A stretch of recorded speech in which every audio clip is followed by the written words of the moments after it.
The development of the Russian economy, and hence the social sphere, is a sustainable macroeconomic policy. We have been conducting it for many, many years, for at least a decade and a half. And this ultimately had a positive effect. A positive result created conditions for the country to move forward. I am sure that it will be the same this time. Thank you very much. I may have started a little bit muddled, but probably the most important thing that I wanted to voice now is that I somehow want to talk about the economy today, not in such highbrow forms of economic, not about the institutional economy, but such an economy which is probably understandable and important to an ordinary resident of Vladivostok, an ordinary family that interests me and people like me. Let me quickly tell you how everything is going to happen now, on what principle the format is built. I think everyone is familiar here. First, we will have the official part. This is the speech of the distinguished guests of Vladimir Vladimirovich, and then we will move on to the block of questions and answers. I really want to hope that this will be a discussion, but I'm not sure yet what will happen, because it's difficult to argue with Vladimir Vladimirovich, but at least I'll try. Then, I give the floor, of course, to the president of the country, the host of the forum. Vladimir Vladimirovich, we ask you.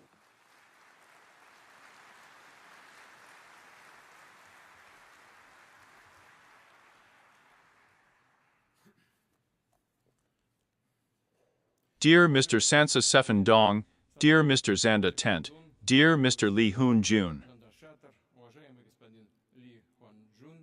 Ladies and gentlemen,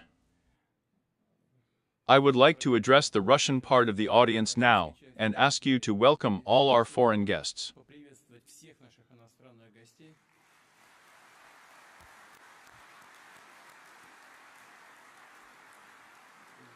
And for my part, I want to express my gratitude to our foreign guests who came to us, showed interest in working with us, and found it possible to spend their precious time on this.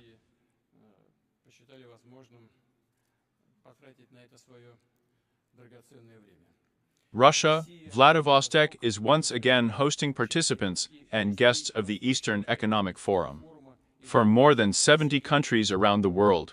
This year, the forum is being held for the 10th time. Let me remind you that the very idea of its organization was implemented, together with the beginning of a new stage in the development of the Far East. Today's Jubilee Eastern Economic Forum is not only an occasion to sum up some of the results of the joint actions of the authorities and entrepreneurs of public associations, but also to fully unleash the resource, industrial, and logistics potential of this strategically important region of Russia, with the great work that is designed to create broad opportunities for young people, primarily for business, to fully unleash the resource, industrial, and logistics potential of this strategically important region of Russia, to improve the quality of life of the Far East residents, but also to outline further steps, our long-term plans in the Far East, by increasing its role both in the domestic economy and in the system of international relations, primarily in the dynamically growing Asia-Pacific region. As you know, the development of the Far East and Siberia has been designated a national priority of Russia for the entire 21st century. This was stated in a message to the Federal Assembly at the end of the 2013 year. Then, the regulatory framework began to be formed and updated. A number of business support tools have been launched, including priority development territories, Vladivostok free port regimes, and preferential treatment in the Kuril Islands, a special administrative region on Russian island. Large-scale plans have been launched to strengthen transport, energy, and municipal infrastructure. Decisions have been made to support housing construction, repair and creation of social facilities, schools, kindergartens, polyclinics and hospitals, sports complexes. These efforts are combined into a large state program for the development of the Far East. It outlines ambitious guidelines for advancing economic and technological growth and improving the well-being of residents of the far eastern regions of the Russian Federation. And these efforts give the expected result. Over the past years, according to many key indicators, First of all, economically, the Far East has taken a leading position, outpacing the all-Russian pace.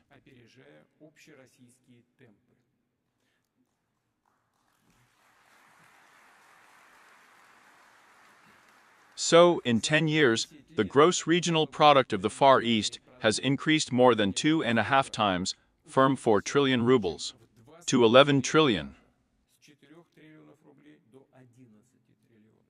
During this time, 10 to 20 trillion rubles were invested in the fixed capital of Far Eastern companies and enterprises. A quarter of them are in projects with state support. In such industries as mining, oil, gas chemistry, construction, and so on. Here I will name, perhaps, the leading regions in terms of investments in fixed assets for 10 years. Yakutia, 4.5 trillion rubles, Amur region 4 trillion rubles, Sakhalin region 2.6 trillion rubles. They account for 55% of all investments in the Far Eastern Federal District. The dynamics of investments in the Far Eastern regions is such that last year, their volume doubled the value of a decade ago, in real terms. For comparison, in Russia as a whole, it turned out to be 1.5 times higher. It's also a good result, but it's still better in the Far East. In terms of one inhabitant, 2 times more funds are invested in the Far East today, if compared with the all-Russian indicator. What does this mean? That not just a modern industrial base is being formed, but in fact a new industrial crankcase of the region. That's what it means. Thousands of growth points have already appeared and are appearing on it, including world-class enterprises, such as the Boymsky Mining and Processing Plant in Chukotka, Hudakon Copper, Transbaikalia, a gas processing plant, and a gas chemical complex in the Amur region, the Nakodka Mineral Fertilizers Plant, as well as the Zvezda Shipbuilding Plant in Primory, a hydrometallurgical plant in the Khabarovsk territory, and other objects. The growth of business entrepreneurial activity, the expansion of economic opportunities in the Far East. This is the basis for further development of the region. And it is important to maintain stable dynamics in its traditional industries, in those areas that have already, as they say, started to grow, to develop infrastructure logistics links, to ensure a reliable supply of affordable and clean energy. And, of course, resources. I would like to note that the raw material base of the Far East and mining in the region are expanding. Thus, coal and gold production in the region has grown almost 1.7 times in 10 years, including due to the declarative principle of licensing of subsurface resources, which allowed more actively attracting private capital into exploration, multiplying the number of discoveries of new deposits, including such large ones as the Lugakan copper deposit in Transbaikalia, and gold-silver deposits, a novel in Yakutia. Separately, we will touch upon the topic of rare and rare earth metals, which are used in high-tech industries, in instrumentation, in nuclear technologies, and in radio electronics, and so on. Often these resources accumulate in dumps during the development of deposits, including here in the Far East. The system of accounting for such stocks has been established. As technology develops, they can be extracted and used effectively. I also spoke about the launch of relevant programs at the St. Petersburg Economic Forum in June. At the same time, it is necessary to regularly audit such valuable components throughout the chain, including at the stage of processing and export in the form of concentrates. In addition, it is necessary to introduce advanced technologies for or enrichment of rare and rare earth metals and their processing, and, of course, to stimulate demand for them inside Russia at new production facilities. 6 months ago, in February, we talked and agreed then to approve a long-term plan for the development of the rare earth industry. I asked the government of the Russian Federation to do this no later than November of this year. Next, literally on the eve of the plenary session, a meeting on the energy of the Far East was held. Surely many of you have noticed this, paid attention to it. It is obvious that with the development of the economy and the social sphere, the demand for electricity in the region will only increase. And, accordingly, it is necessary to plan the commissioning of capacities in such a way that they meet the growing demands of businesses, cities, settlements, and citizens. We are talking about the development of gas, modern, coal and nuclear generation. And, of course, about using the huge potential of hydropower. Power plants that produce environmentally friendly energy are already operating and should be built on the rivers of the Far East. Their creation requires modern engineering technological solutions, and our leading company Roshidro has such experience, such reserves. But it is obvious that serious investments are required for the development of hydropower. Instructions were given in this regard, hoping that the government and colleagues in the regions will continue to pay special attention to the development of small and large hydroelectric power plants. Moreover, I emphasize that in this case, we are talking not only about the economic component.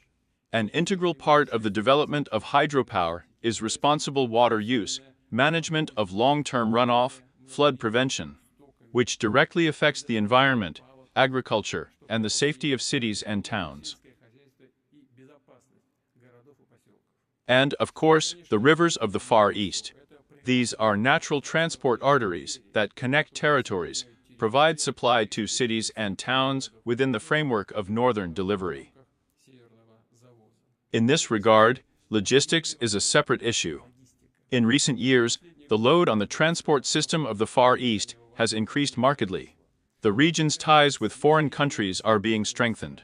All this requires the renovation of highways and railways, the expansion of sea terminals, the creation of modern transport hubs, with robotic warehouses and digital cargo handling. We will continue to modernize the eastern polygon of the BAM and Transsib railways in the 2032 year.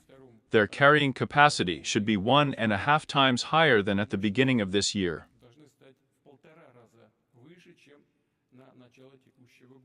It is necessary to further expand railway approaches to the seaports of the Far East, which are dynamically developing primarily at the expense of private investors. Over the past 10 years, the port capacity in the region has actually doubled. Today, they amount to almost 380 million tons of cargo per year. According to the current federal project, the port capacity of the Far East should grow by the year 2030, and by another 115 million tons of cargo per year. Transport bridges to China, Nizhleninskaya, Tungjiang and Blagoveshchenskaya have already been built in the Far East. There are also plans to build new bridges, including to the Democratic People's Republic of Korea, across the Tumanaya River, which should be opened next year. It is necessary to actively develop transport and logistics centers in the area of these bridges, in order to use their capacity to the maximum. In addition, border crossings are being upgraded. This task has also been solved, and is of considerable interest, because one transport artery is not enough. We need appropriate administrative logistics. I will add that airports are being updated in each region of the Far East. They already serve more than 14 million passengers a year, including tourists who are increasingly visiting these wonderful and beautiful places. In this regard, we note the initiatives of the Web Corporation of Russia. Master plans have been prepared for the development of 12 new all-season resorts in Primory, Sakhalin, and Kamchatka, which will allow almost doubling the number of tourists who come to these regions within 10 years. I would also like to note significant events, such as the restoration of flights between Vladivostok and Pyongyang after the COVID pandemic, as well as the launch of direct flights between the capitals of Russia and the Democratic People's Republic of Korea. The flight on this route took place at the end of July, and a month earlier, non-stop railcars resumed running between Moscow and Pyongyang.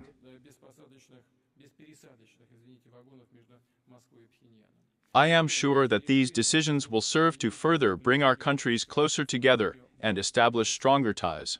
Of course, the development of the Arctic Transport Corridor is a particularly significant topic both for the Far East and for our entire country, for the entire Eurasian continent. It runs from St. Petersburg through Murmansk, Arkhangelsk, and the Northern Sea route to Vladivostok. We see that interest in this route is growing both from Russian companies operating in the Arctic and from foreign carriers. Moreover, we are talking not only about single one-time transits, but about the formation of a stable cargo base.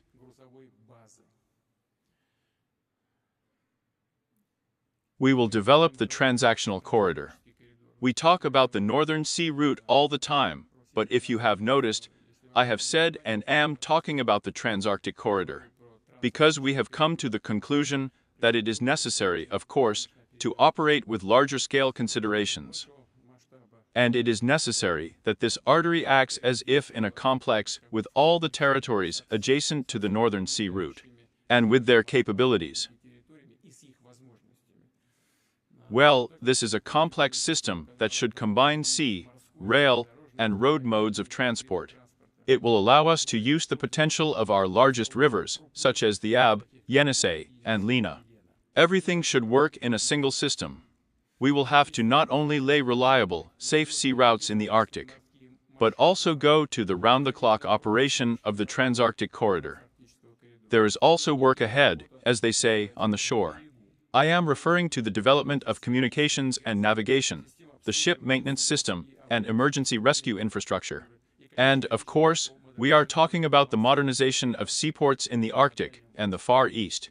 By the way, just yesterday, the Artem multimodal complex was opened here in Primorsky Krai.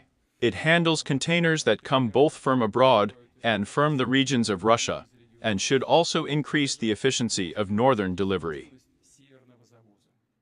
It is very important that such modern transport and logistics centers in our country develop, so that there are more and more of them, so that the delivery and handling of goods takes place faster and more efficiently. And I emphasize that it is at such points, in logistics complexes, that it is important to use advanced, including unmanned technologies. Next, the Transarctic corridor should work primarily in the interests of the domestic economy and our regions of the Far East, Siberia, and the Arctic. Take into account the cooperation between them and open up new business opportunities. And here I emphasize, there are two potential significant areas of development. This is the creation of modern shipbuilding centers. They will have to produce the entire line of vessels to work on the route, from towing and supply vessels to bulk carriers and ice-class gas carriers, as well as heavy-duty icebreakers. And secondly, in order to increase the efficiency and stability of the Transarctic corridor, it is necessary to open direct access to cargo from Siberia, from the Urals to the Arctic sea routes. I ask my colleagues from the government and from the Russian Maritime Board to assess the feasibility of these proposals and ideas, and give them their suggestions in this regard. At one time, there was a good impetus for economic growth, for private initiative in the Far East.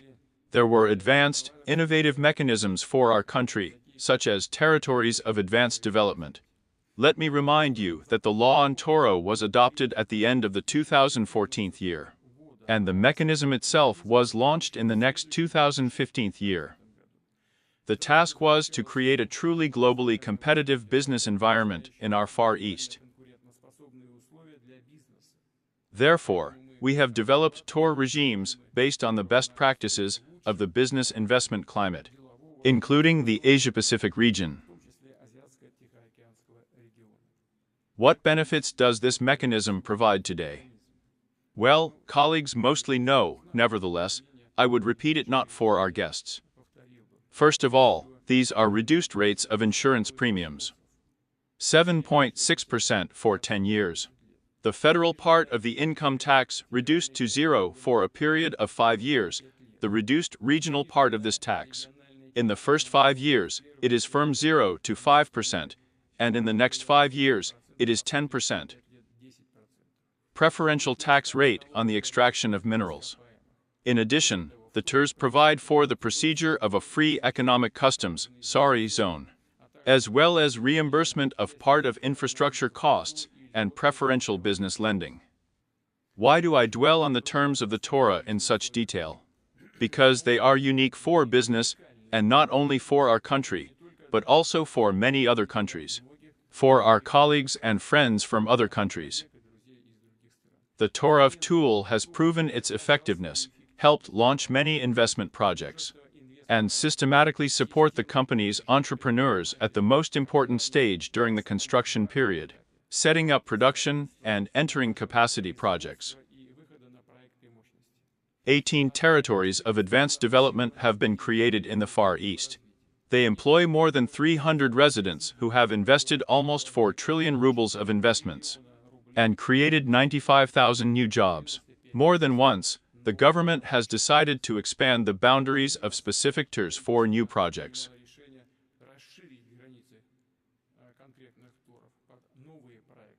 Now, taking into account the accumulated successful experience, I propose to take a cardinal step, namely, seamlessly, while maintaining conditions for existing investors, to launch a single preferential regime for business throughout the entire territory of the Far East and the Arctic.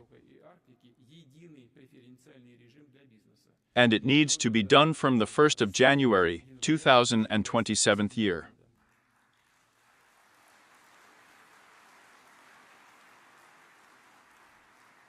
The point is to simplify the use of tools to support entrepreneurs and companies of their new projects. In other words, wherever an investor comes, in any Far Eastern or Arctic region, city, village, he will be entitled to benefits everywhere. I would like to emphasize that when launching a single professional regime, conditions for existing investors in the territories of advanced development will be preserved. No one should have any worries about the fact that something is going to change on the go now. In particular, we are talking about residents of international TERs. This tool assumes even longer income tax benefits and the so-called grandfather clause. In other words, everyone here in the hall knows what it is. Nevertheless, I will say it again. In other words, unchanged working conditions for a period of up to 15 years, as well as an individual approach and support for each investor, including foreign companies. The regulatory frameworks are already ready, and from January 1st, 2026 year, international tours will work in Transbaikalia, the Amur region, the Jewish Autonomous Region, and in the Khabarovsk territory and Primorye. We invite all our interested partners to take advantage of this new opportunity. Coming back.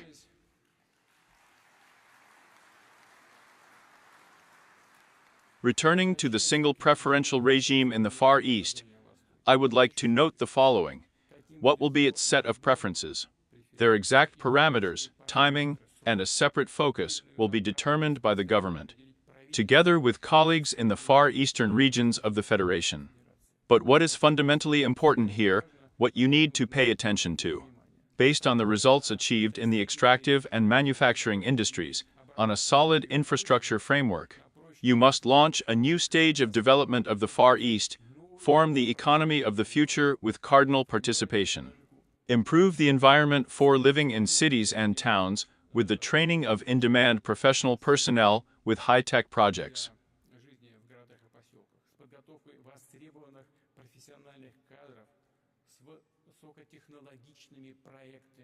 This, strictly speaking, is the essence of the new stage. We need to make the territory of the entire Far East, namely the territories where high-tech projects will develop. I think it's understandable, but still such a huge territory, with a small population here, and with large spaces. There is something to load people with and master these spaces with modern methods. We have already launched national projects to ensure the country's technological leadership. On the basis of each of them, I ask the government to prepare and approve an appropriate development program for the Far East and the Arctic by the end of the year.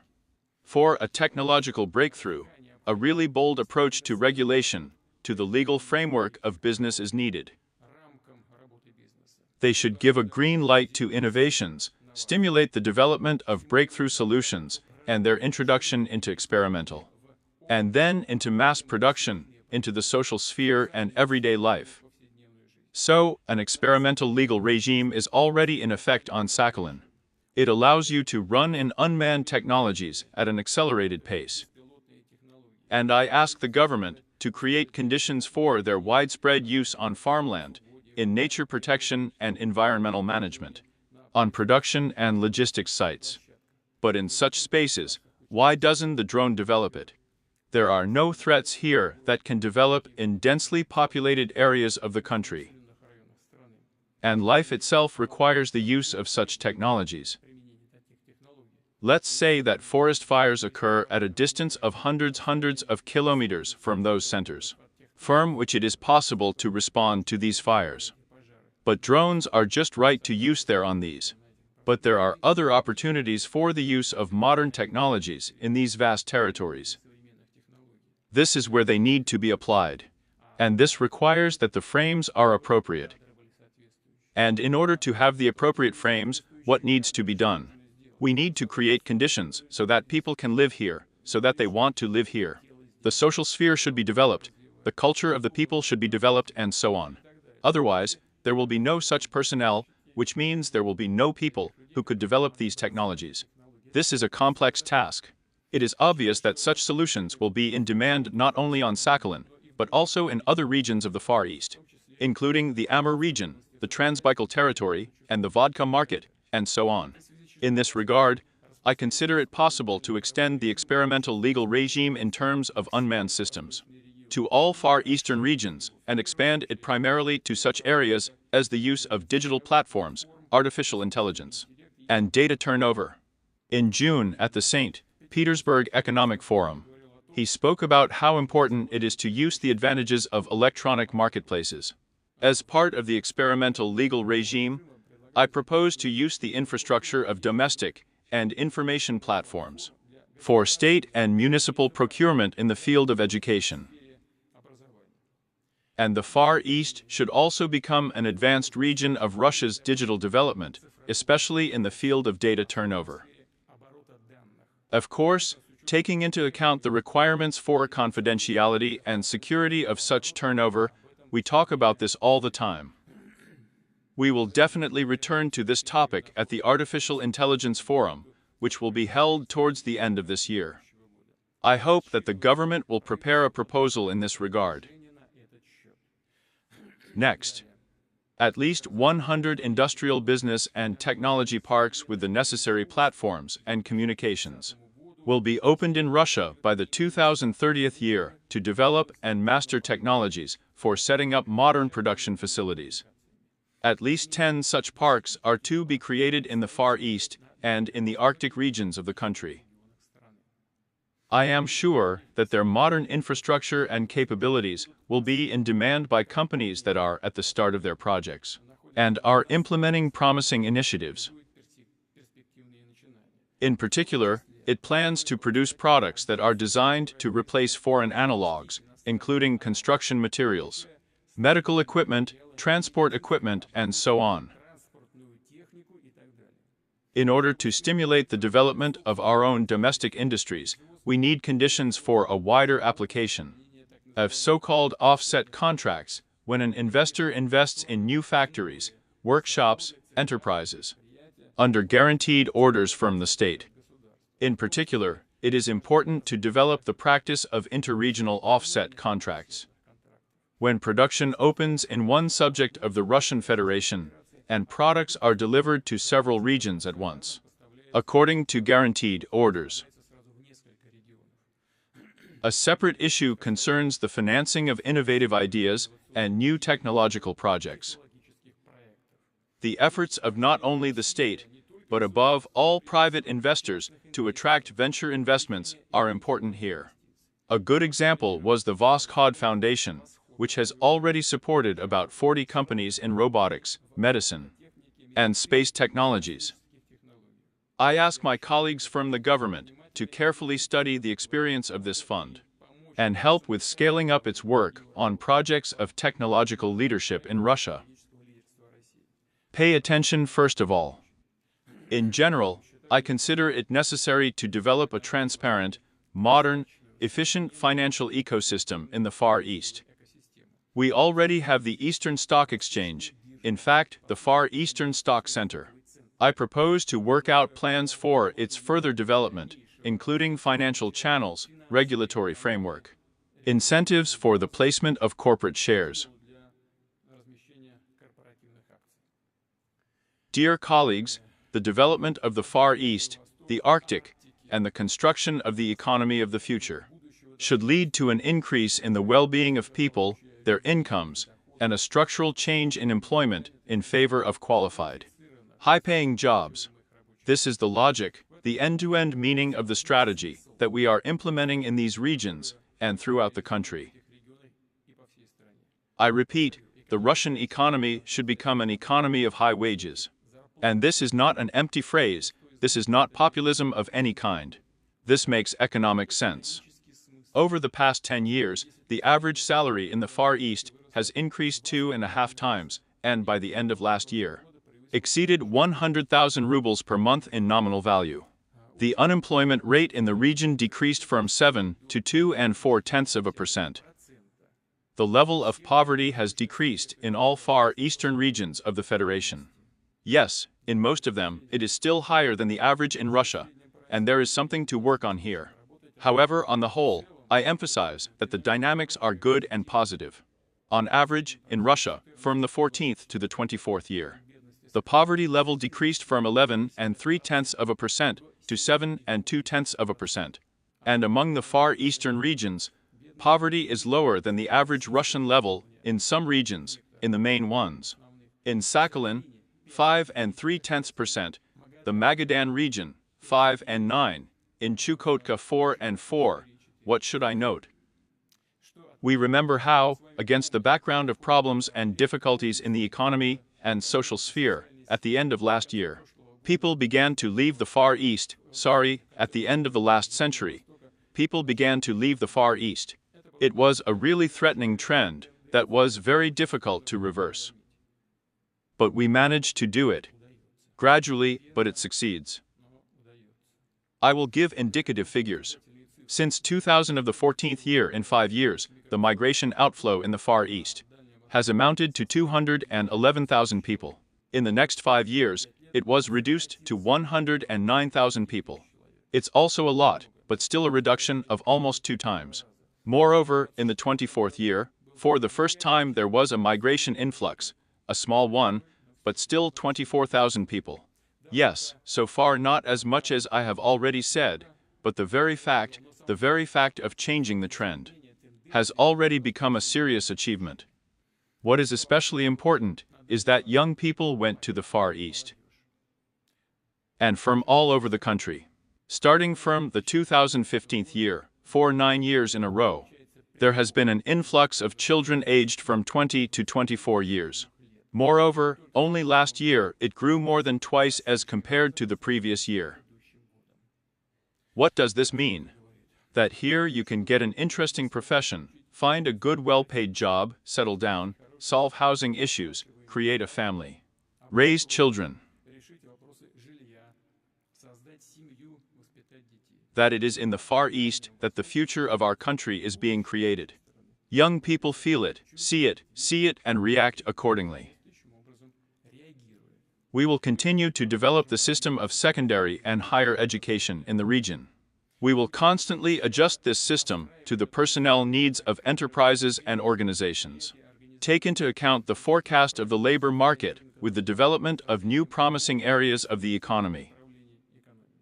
We have already agreed to open university campuses in Yuzhno-Sakhalinsk and Petropavlovsk-Kamchatsky, in Yakutia, in Khabarovsk, in Blagoveshchensk, in Ulanud and Chita, to build the second stage of the campus of the Far Eastern Federal University. World-class campuses in the Arctic, Murmansk and Arkhangelsk. In short, we will form all conditions for obtaining high-quality modern knowledge and appropriate conditions.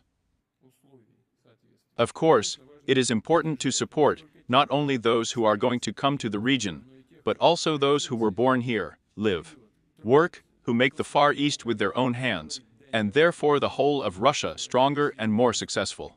Do we need to achieve a steady increase in the quality of life of Far Easterners and their families? This is a key and important issue, which is the foundation for the formation of the economy of the future. In terms of housing affordability, the state of the urban environment, ecology, and the social sphere, the Far Eastern regions should reach a level above the average Russian level in the horizon of the decade. As you know, master plans have been drawn up for 22 Far Eastern cities and agglomerations for this purpose. They include the tasks of economic development of settlements in order to form a modern, truly comfortable living environment. With the renovation of housing and communal infrastructure, the arrangement of public spaces, parks, boulevards, playgrounds and sports grounds with the modernization of the social sphere. Master plans are already being implemented. As of today, more than 160 objects have already been created within their framework, including the embankment and the children's technopark in Komsomolsk-on-Amur, the Ulanud Stadium, and the Nakhodka indoor skating rink. The shipyard's court has been modernized. The embankment has been built and a park has been laid out in Yakutsk. The construction of the Kamchatka Regional Hospital has been completed. Of course, the successful implementation of the master plans depends on how the interaction is established on the ground, including how competently aspects of the management of urban agglomerations, which cover several municipalities at once, are taken into account. I ask the government, together with colleagues in the regions, to test the mechanisms of such interaction in the Vladivostok urban agglomeration in a pilot mode, and then, based on the experience gained, to fix them in the regulatory field by the 2030th year. By the end of this decade, more than 600 objects will be commissioned within the framework of the Far Eastern and Arctic master plans. About their creation, it is important to apply advanced solutions in both design and construction. Further, in order to finance the master plans, we agreed to form special sections in national projects, dedicated specifically to the Far East and the Arctic, and also to allocate 5% of the expenditures of specialized state programs in the social sphere, infrastructure, and so on, to the master plan event.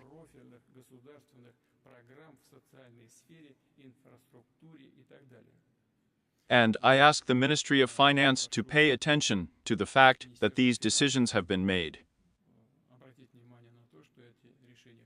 Yes, we need to work there, look carefully at all these programs. But I ask you to definitely send 5% here and solve the tasks facing the region.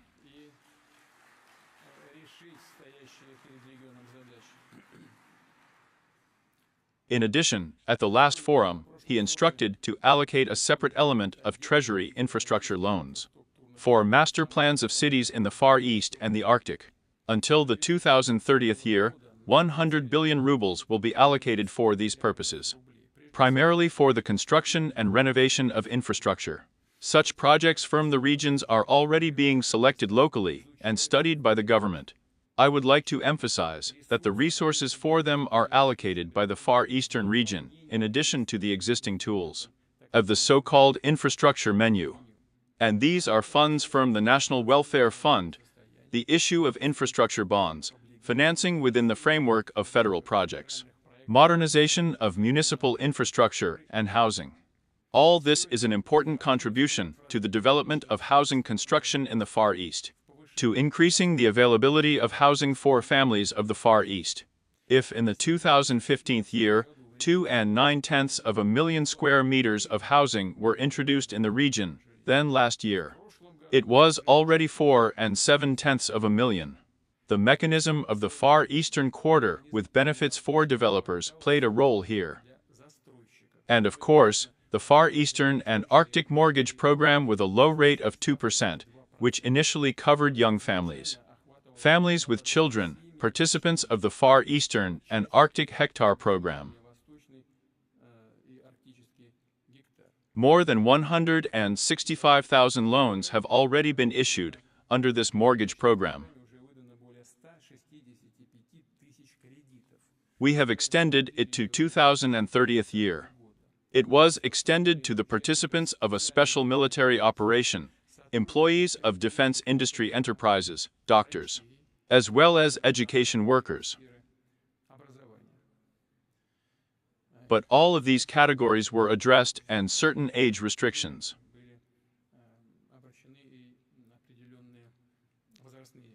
Here I will make an important clarification. Not only teachers, but I emphasize, all employees of state and municipal educational institutions of the Far East and the Arctic should be able to get a mortgage at a rate of 2%. And I ask the government to make appropriate amendments to the regulatory framework. This is money that, even in today's conditions, is quite lifting. Please do it.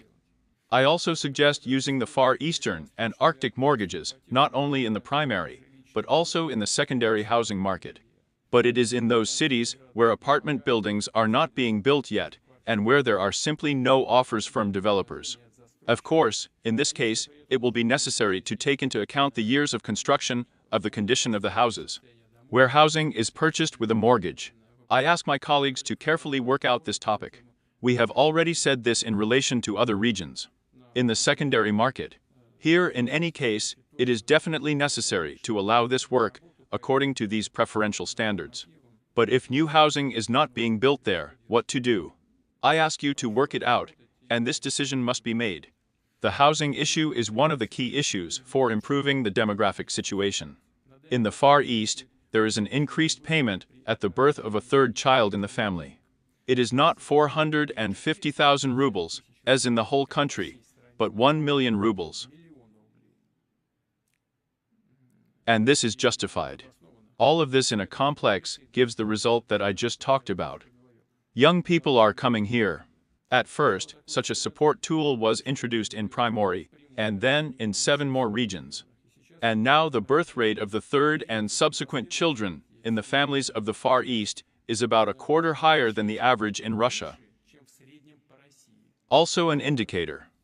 Since this payment of 1 million rubles is being used to repay the mortgage loan, I think it is right to make the Far Eastern and Arctic mortgages available to all families in the region who are raising 3 or more children, I emphasize. For all large families, regardless of the age of the parents, we had a limit of 35 years there. But now women do not give birth at 35 and at 40 or more.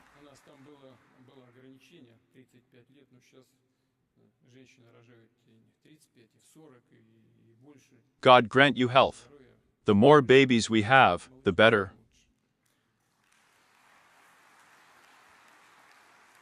Of course, families of the Far East, families with children, should be provided with social facilities, polyclinics, kindergartens, schools, hospitals.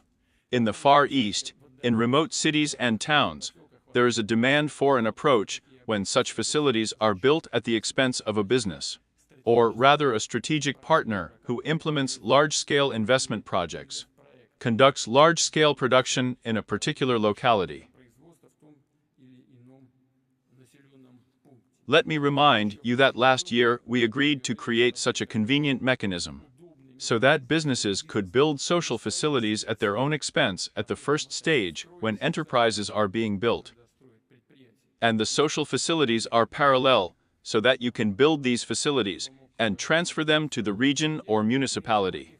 But with reimbursement of your costs, with reimbursement of how? Through deductions from future taxes at a working future enterprise. Please note that the government needs to work together with the corporation in Russia. Igor Ivanovich, please, I draw your attention to this. We need to launch this tool widely, including using the budget resources provided for investment tax deductions. And of course, actively use the institution of public-private partnership and concessions. And in this regard, I look forward to the active participation of the web in further improving the mechanisms of concession. And each PP. I am referring to the creation of a national standard and a model of financing in this area, which should ensure transparency and a common understanding of the conditions of partnership, the state and business, in socially significant projects. The mechanism is simple, there is nothing complicated here. Well, there will not be such a big burden on the budget, quite realizable things. Dear colleagues, the Russian Far East, the Asia-Pacific region as a whole is a territory of dynamic changes and rapid development. And we must maintain high rates of positive changes, improve the infrastructure of the domestic economy, increase the technological efficiency of all spheres of life, and more effectively use the resource, production, logistics, scientific potential that our Far Eastern regions and the country in general possess. As a whole, to do this, you need to actively try, widely implement bold innovative solutions. In the regulatory framework, in the business environment, in solving problems that determine the quality of people's lives. It is necessary to reflect all this and do it in a timely manner. Such approaches have already proven themselves here, in the Far East, in the Arctic. We will continue to develop them, adjust them to the needs of people, to the needs of business and the region, to ensure the national interests of Russia. Of course, a systematic integrated approach is important in this work, the ability to look ahead, see prospects, set big goals, and calculate plans to achieve them. Therefore, following the results of this forum, I ask the government to approve a long-term strategy for the development of the Far Eastern Federal District until 2036 year. I ask you to do this within a year. There is a lot of work going on here, in the Far East, in the Arctic, and there is a lot to be done. And I want to emphasize, especially addressing our foreign friends. Dear colleagues, we are open to anyone who is ready to participate in this work. Thank you for your attention. Thank you very much.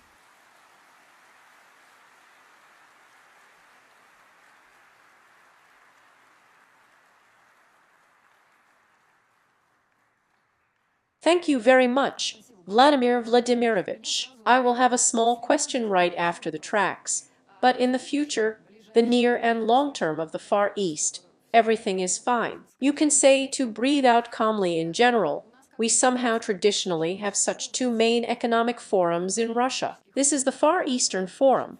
It has always been focused on Asia, the Pacific region, and the St. Petersburg Forum, which, it seems to me, has always served as such a platform, such a small window to Europe. And that's how symbolic it is if you look at our main symbol, the double-headed eagle. It also looks to the west and to the east. You had such a bright trip to China for the SCO summit now. It seems that the eagle begins to look with both its heads in one direction towards the east.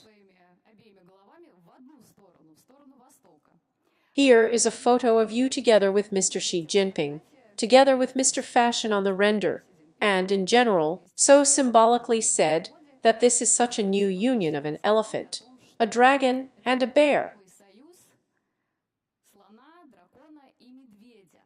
Here I have a question. And what place does the bear occupy in this union in general? Who is he? A bear is a bear. But he is quite severe, Vladimir Vladimirovich. You just said that our eagle is looking east somewhere. There is still a west, and there is still a south. Well, he looks like a southeasterner there. Let's call it that. Well, we have discussed this topic with colleagues many times. I said that our interaction, the expansion of our interaction and joint work with our friends, with friends in the Asia-Pacific region, in the global south. It is not related to the current political situation in general.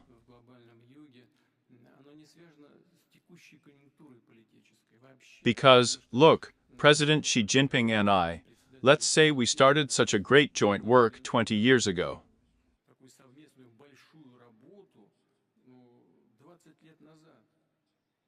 This is not related to the current situation. It is related to mutual national interests. Our economies complement each other. We are neighbors. We have many common interests, common approaches, common values. There are traditional ones, I want to emphasize. And we in Russia understood how the world economy was developing. And how does it develop? Yes, it is well known to the whole world. It is developing at a faster pace. These are new areas of growth points of the world economy. And naturally, we are guided by this, especially since we have very good neighborly relations with many countries, both with the People's Republic of China and with India, with Indonesia. I would like to draw your attention to how countries are developing in Indonesia for almost 300 million people. Is this some kind of market? There are small countries, but rapidly developing, such as Malaysia, Thailand, Vietnam, with which we have had special relations for decades. But why don't we use it all? This is natural. It's not a reversal somewhere. It's just a response to objective processes taking place in the world and in the global economy. But we have never refused to cooperate with our own, with those who want to work with us, say, in other countries, in other Asian countries. But right now, I just don't want to put anyone in some difficult, awkward position.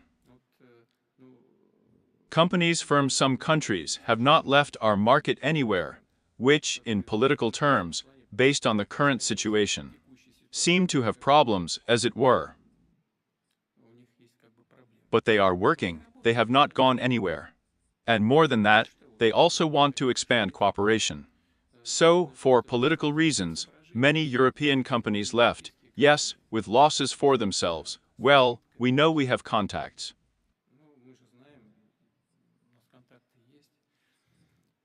Many are waiting. They will not wait until all sorts of restrictions of a political nature. They will disappear and would like to return at any second. We don't turn away from anyone. As you said, we are looking somewhere, then we are going nowhere. We have a stable, predictable foreign policy and economic policy. By the way, in my opinion, this is our objective competitive advantage, because this stability is important for business. If we are talking about working with business now. Therefore, we did not turn away from anyone, we did not expel anyone. Anyone who wants to can always return, based on the conditions that are developing at this point in time. In continuation, then, of the question of return. In general, there is such an interaction between a dragon and an elephant. I said it, President Xi Jinping said it. Then the bears added it. But bears, of course, are a symbol of Russia, but we have the largest tiger in the world in the Far East. This, by the way, is the USSR Russian tiger.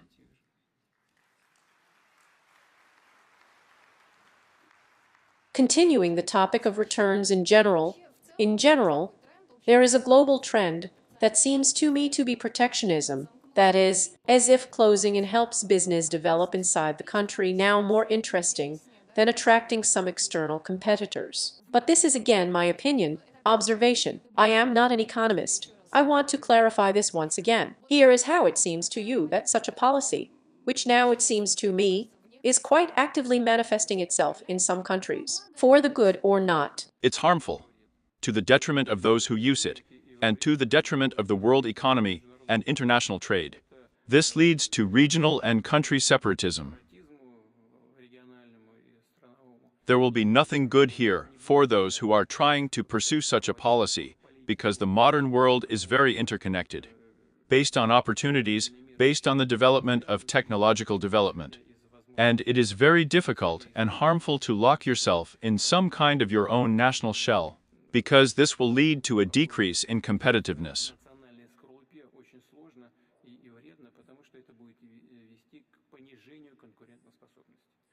We proceed from the fact that we are open to cooperation with all countries of the world. Well, of course, first of all with those who want to work with us, with our friends, but we do not shut ourselves off from anyone. And we think the vast majority, if not everyone sitting in this room, will agree with me, such openness.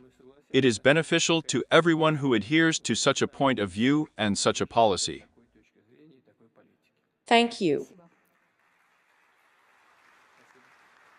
And then I give the floor to the Prime Minister. In such cases, they say thank you for your support. Thanks for the support. Yes, I want to pass the floor on to the Prime Minister of the Lao People's Democratic Republic. I ask for the podium of Mr. Satsa Asip Handon to give you the floor.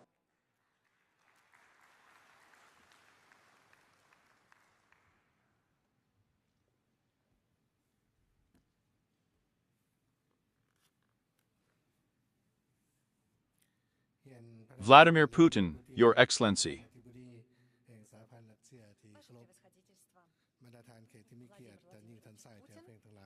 The President of the Russian Federation. Dear guests, ladies and gentlemen, it is a great joy and honor for me to participate in this forum. I was very glad to receive an invitation from President Putin and come here to Vladivostok. I have come to Vladivostok for the first time, and on behalf of the government and people of the Lao People's Democratic Republic, I would like to express my sincere gratitude to the President and the government of the Russian Federation for the warm welcome, and our delegation. I would also like to thank you for the excellent organization. The 10th Economic Forum. I am absolutely sure that today the forum is an important driving force in promoting cooperation in the sphere of economy, social development, as well as cultural interaction. This forum contributes to improving the quality of life of people in the Russian Far East and, in general, Asia-Pacific. Asian-Pacific region. Our meeting today clearly demonstrated the leading role of Russia in its desire to promote international cooperation. Within the framework of bilateral and multilateral formats, this also applies to cooperation in the political aspect, economic, as well as the promotion of new technologies and developments.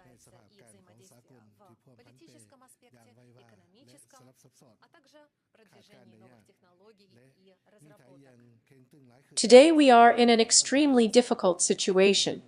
Changes on the world stage are completely unpredictable.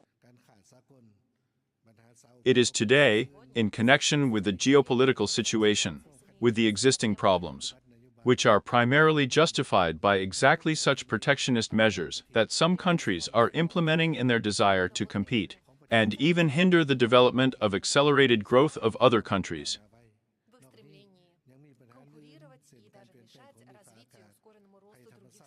This is compounded by a number of other problems. These are natural disasters, climate change, the very rapid development of modern technologies, new technological solutions, especially the introduction of artificial intelligence. We are facing the problem of instability in the energy and raw food markets, which is also a certain problem now, and we are seeing crises in this direction. But it is all these problems that must be solved in order to ensure global peace, prosperity, and stability for the moment and for the future.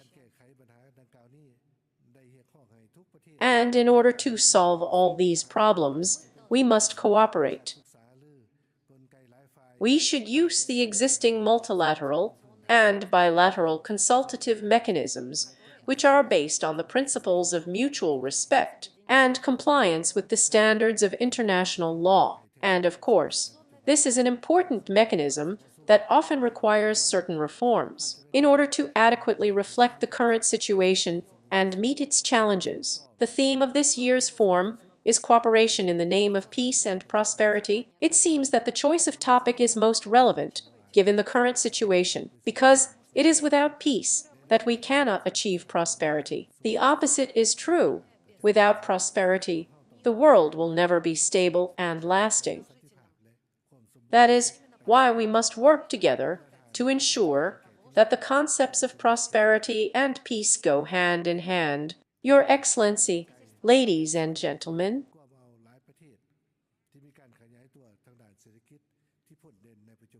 The Far East region unites a number of countries that have a very large potential.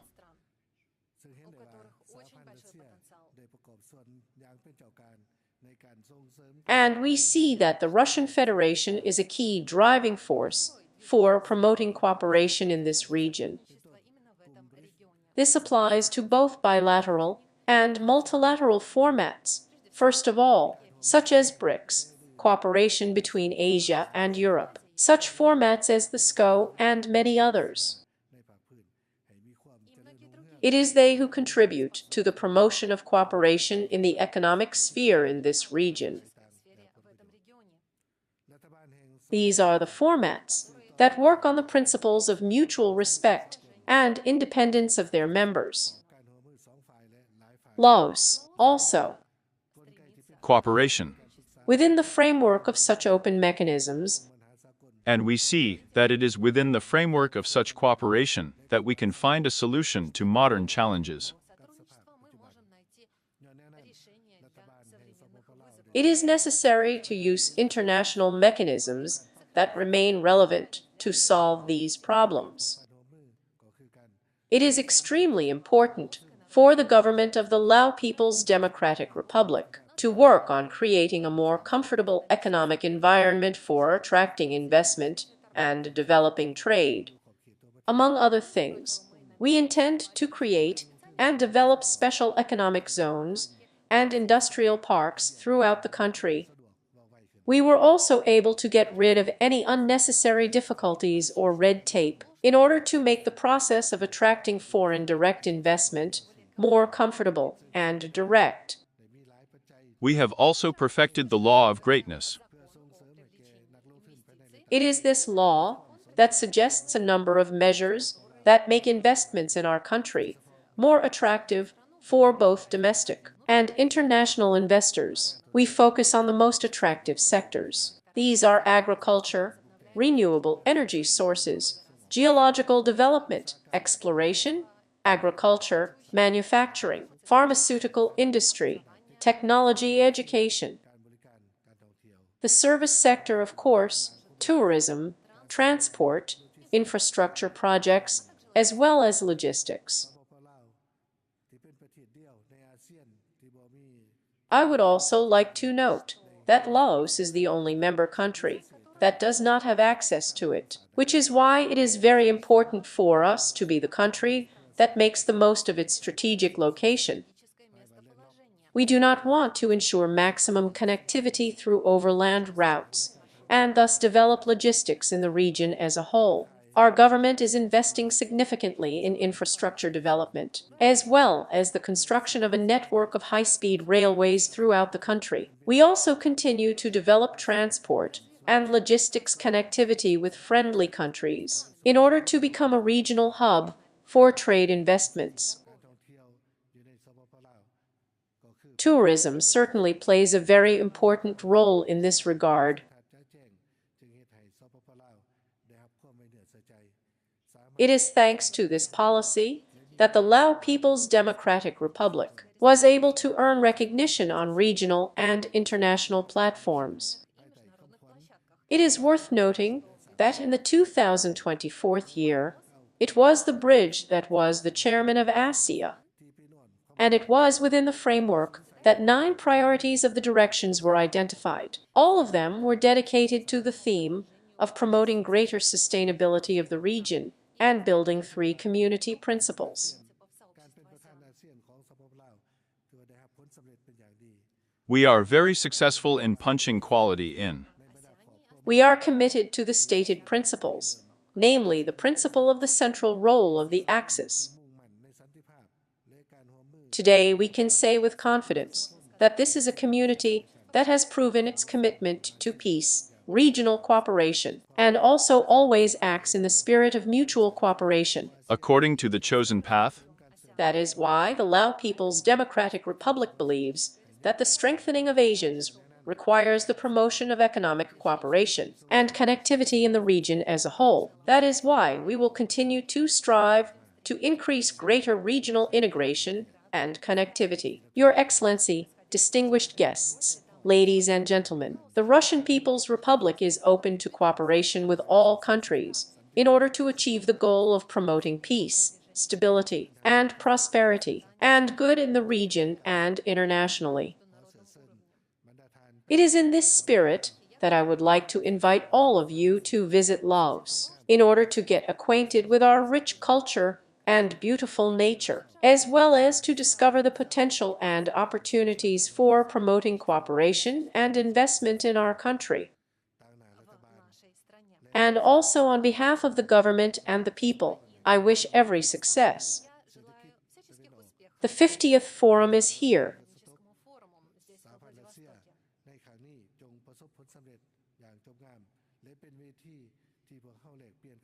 And eat the form of success. And I hope that, in the future, it will remain a forum for the free exchange of ideas of cooperation and building, where all countries have equal opportunities. I would also like to express my sincere gratitude to President Putin, as well as to thank him and congratulate him on the successful holding of the truck.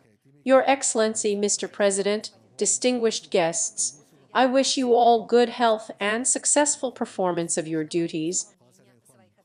Thank you for your attention.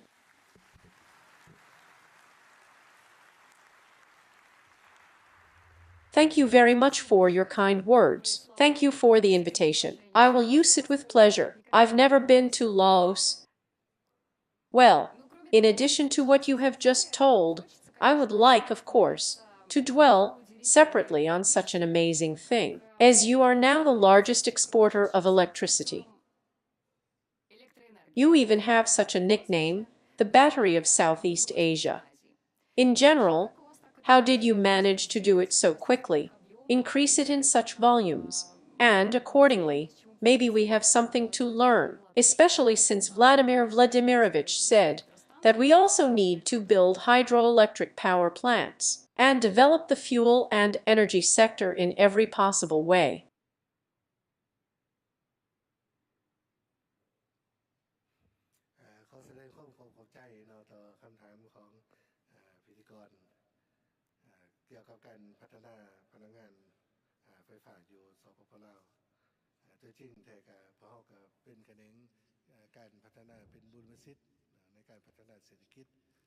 Does not go into translation.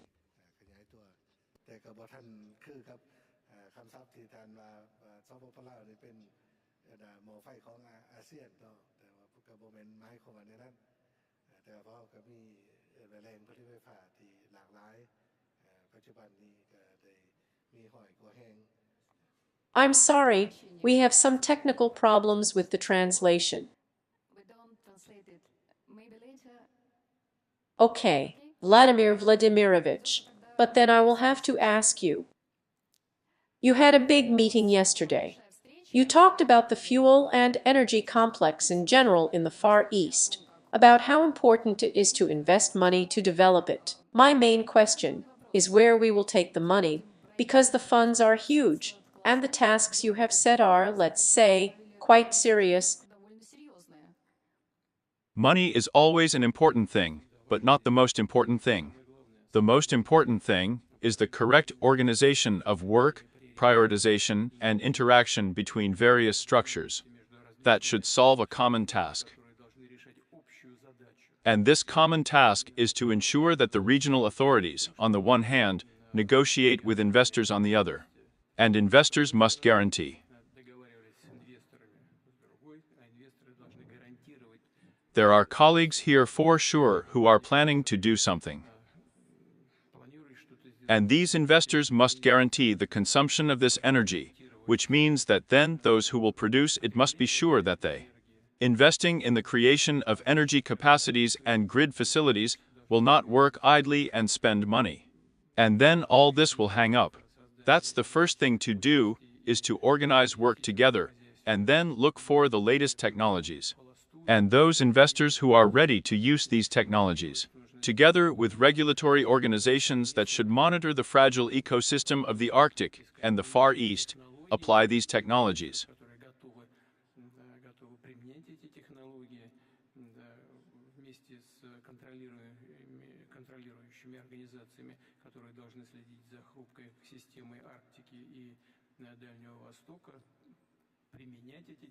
This is a common task. And then there will be no problems with money, because there will be a quick return on the invested funds. In the end, this will benefit the budget as well, since it will receive new tax revenues from the efficient, well-structured work of new enterprises. And as for supporting industries, I mean the coal industry, but it's having difficult times right now. And about gas, you said yesterday that it is obvious that we will face a shortage in the Far East, and we need to increase volumes. Here's how do you see the solution. It is the problems in these industries. And who should we start with at all? You said about the coal miners who faced, about whom you said difficult times. They are not easy in the sense that we have it. The size of our coal mining industry is large and the situation in foreign markets has changed, but we must largely orient ourselves to domestic needs and to the domestic market.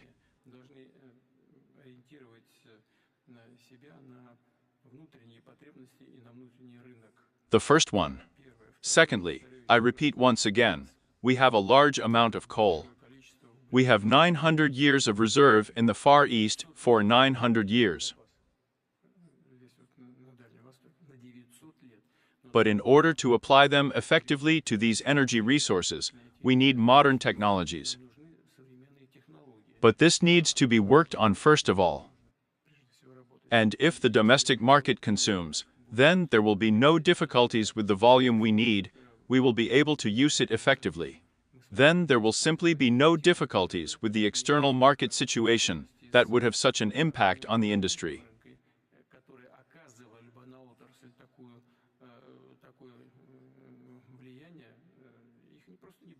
It just won't.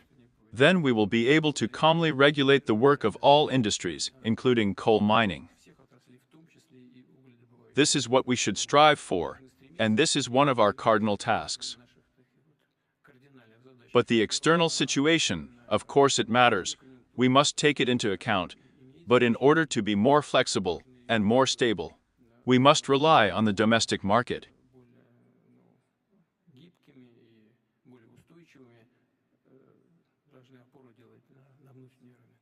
Thank you. And now I invite our next speaker, Prime Minister of Mongolia, Cambodia Zandan Shatar. You have a word.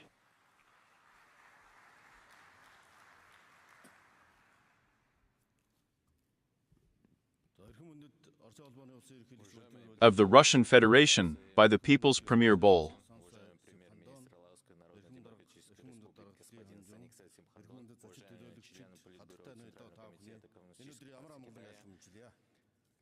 Dear guests, ladies and gentlemen, welcome you.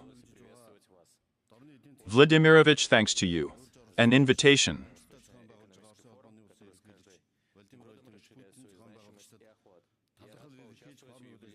In the Eastern Economic Forum as the head.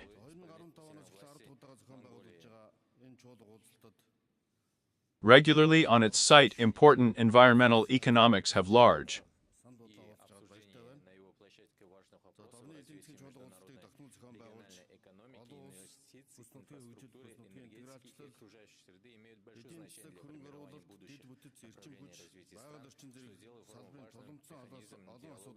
Pacific. Pacific region. And this.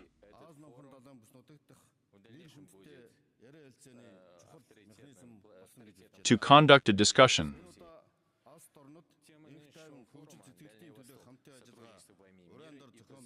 And important. Absolutely. What? Development prospects.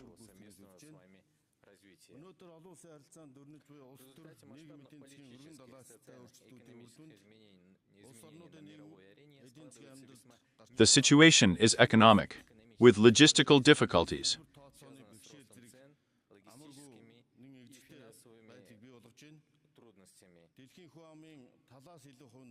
I am sure that the majority of the population. Where does the third fall?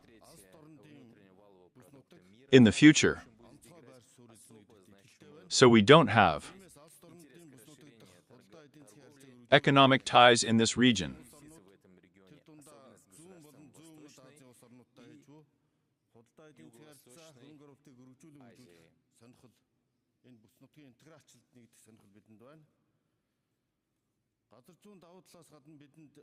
Geographical.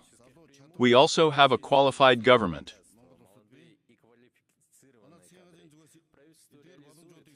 Trade policy.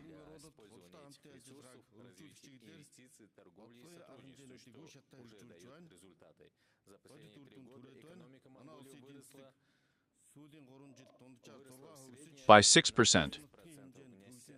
Stable development of the region.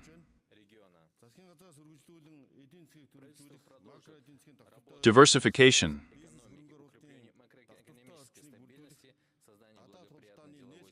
And an increase in the external. Dear ladies and gentlemen, we celebrated together decades of the end of the second. This is a trauma of events for all the happiest in the history of mankind. Peoples, Russia and China, our country, strategy, strategic, continue to develop. Third-party relationships, developing all borders and mutual cooperation.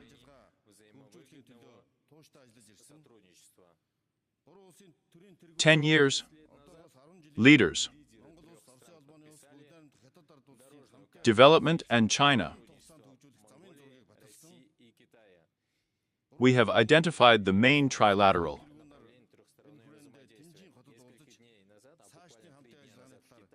leaders where cooperation was discussed. I want to emphasize, participate in the path of the Eurasian Union. One way, creating a corridor, and we will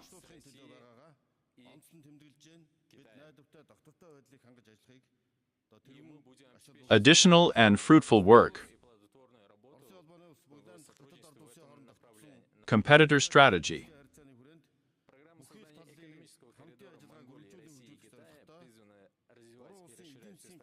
Within the framework of the strategy and by China.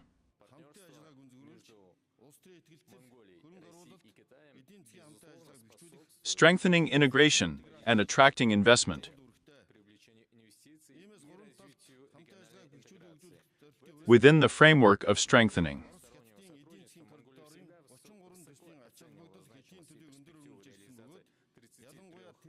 Economic interaction.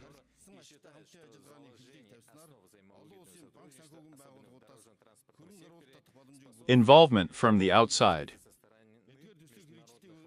Financial. Regularly. This contributes as well. Reaches. Contract. Management. Wires through the territory.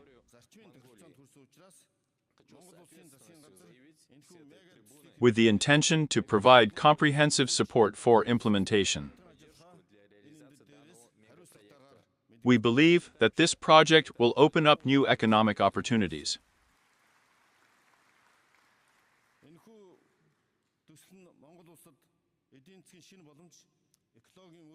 Strategy.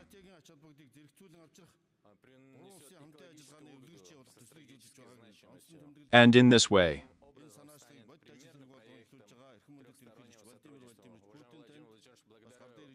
Borisovich and Alexei Borisovich, thank you.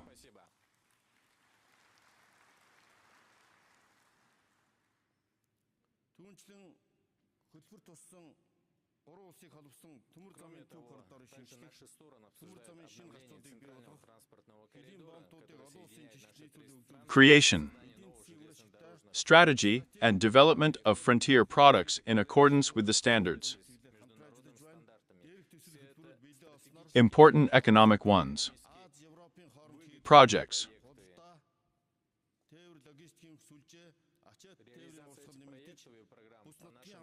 Expansion of trade relations between Russia and Europe, as well as in Minsk.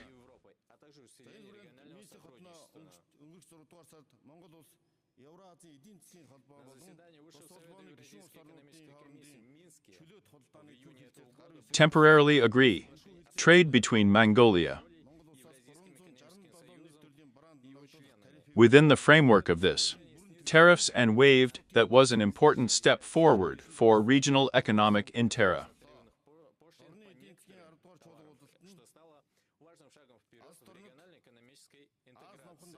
Dear ladies and gentlemen, economically, you can open up new opportunities to fight.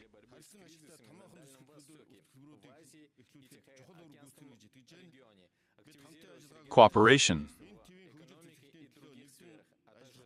An important extension.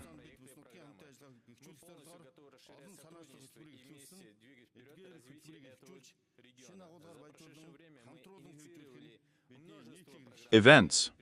To strengthen. Integration. Activates. Enriching the content serves our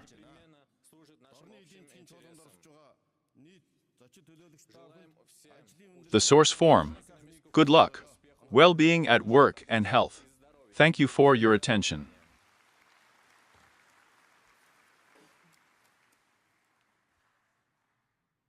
Thank you very much. I'll have a question right after.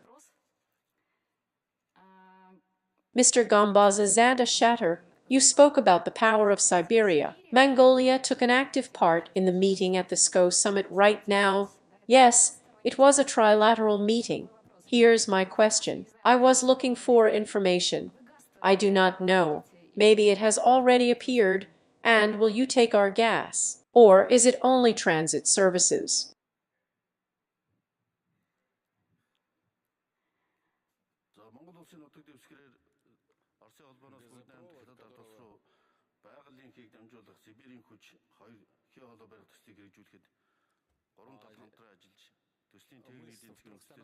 Over the fact that firm Russia through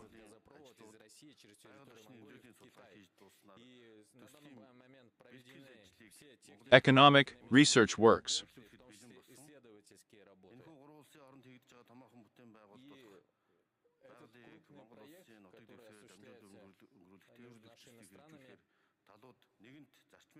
The parties have agreed, in principle. I would like to state with responsibility that we are already ready to start building this. Work is work, and we attach special importance to the fact that we were responsible for laying this gas pipeline. Today, at a meeting with Alexei Borisovich, we also discussed detailed issues of how to implement it well and without any accidents. And also to conclude a trilateral intergovernmental agreement, and not only a transit country, but Mongolia can use, purchase natural gas, large gas pipelines, gasification to the development of Siberia.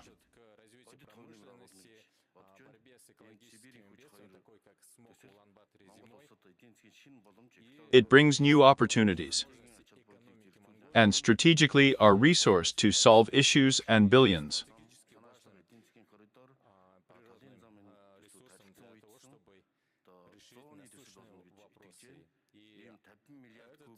The project will be pumped annually. 50 cubic meters. I have cubic ones there.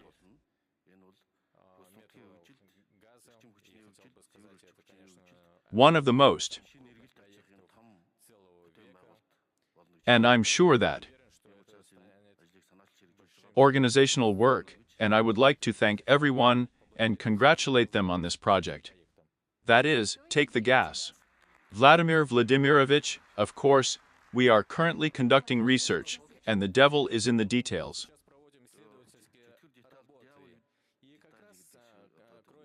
Therefore, we need to investigate and discuss more.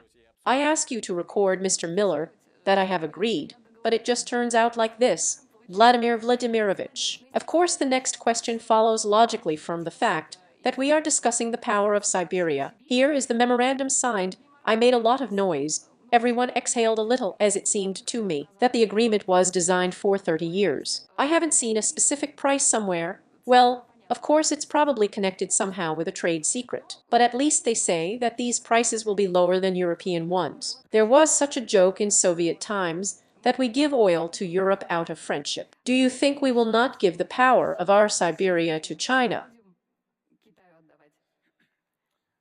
This is a mutually beneficial project. As for prices, they are of a market nature, and are calculated according to virtually the same formula as they were calculated for deliveries to Europe.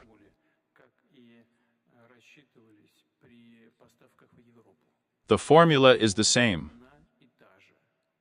But the component of this formula is the prices of various products, which make up the price of gas. They are simply different in different regions of the world, these prices. In Europe, these are some prices, in Asia others, and the formula for determining the price is the same. It is absolutely market-based. And it was a long negotiation. And always, when participants of economic activity communicate with each other and integrate into some decision. And here the vast majority of such people are in the hall, everyone understands this is a difficult process. But everyone strives to achieve a result in which both contracting parties are interested.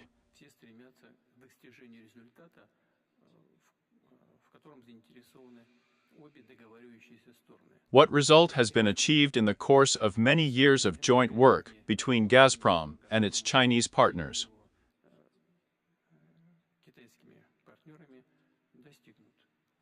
I can only congratulate everyone once again. This is one of the largest, indeed one of the largest energy projects in the world. Thank you.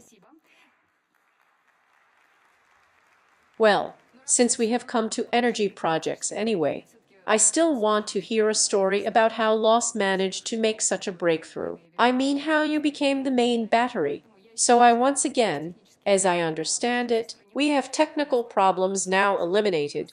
Mr. Sansai Siphanden, tell us, what is the secret of your this energy breakthrough? How did you manage to achieve such great results? Why everyone wants to connect to your battery?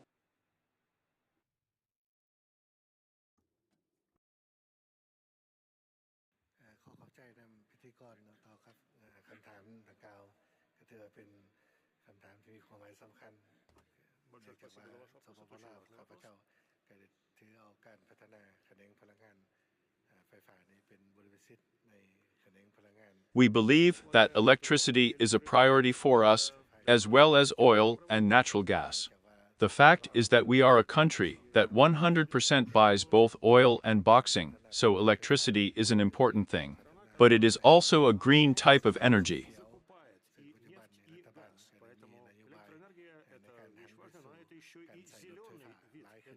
And our government encourages more widespread use of electricity. Development of hydropower.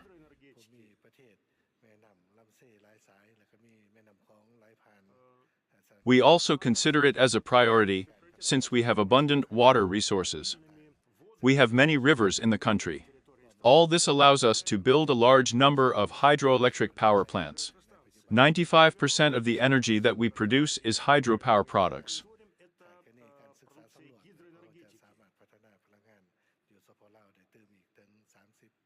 The total capacity exceeds 2 million megawatts, and we plan to increase this value from $30 million.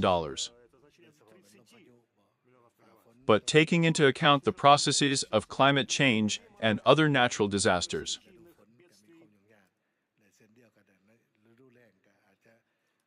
the task becomes more difficult, especially during the rainy season and during the drought. So we resort to other alternative energy sources. In particular, we use wind energy, solar energy. And we thank President Putin as well.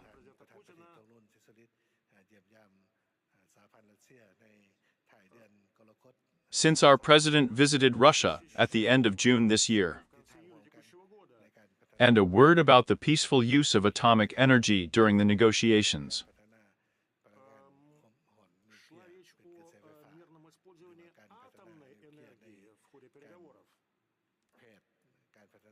There was also talk about the use of nuclear energy products in medicine.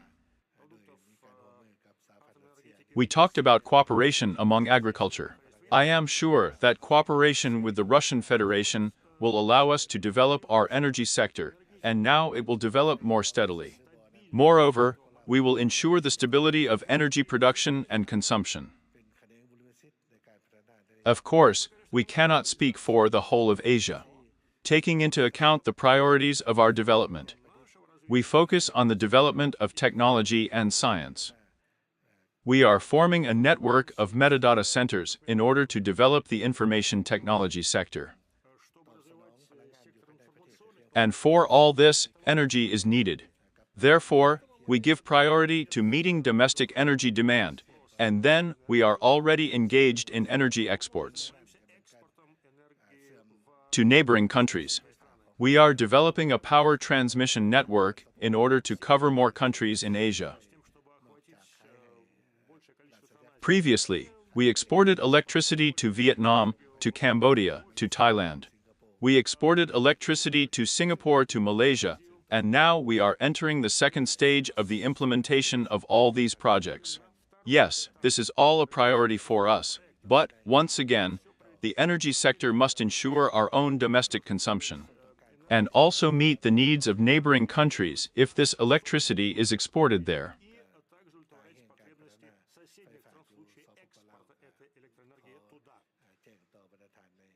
There is a very good prospect for our sector. I have just described them. Thank you.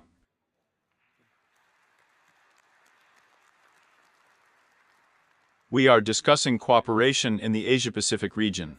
And you keep bringing me back to cooperation with, say, our friends and allies in the People's Republic of China. We haven't talked about India yet. There are also many plans there. But the United States also belongs to the Asia-Pacific region.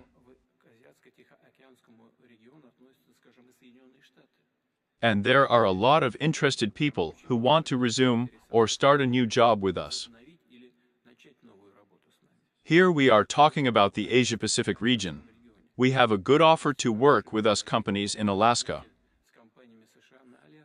Moreover, there are resources there, and we have technologies for extracting and liquefying gas that are much more efficient than those available to our American partners. And they know this, and at the level of participants in the economic activity of the company, they are ready to cooperate. It doesn't depend on us. We are ready to. But if there are political decisions, we will move in this direction, and we can work together in the Arctic. By the way, my Chinese friends and I have also discussed the possibility of working in a trilateral format on some of our Arctic fields right now. And this is, in principle, all these possible options are being discussed on the table, but it only needs a political decision. But it is possible, and it would also be mutually beneficial cooperation.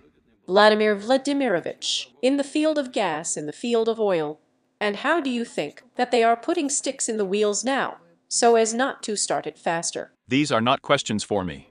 We don't put any sticks, we don't put anything in any wheels. It's clear then I am. So you said, you first asked about our eagle, which she is one of our symbols.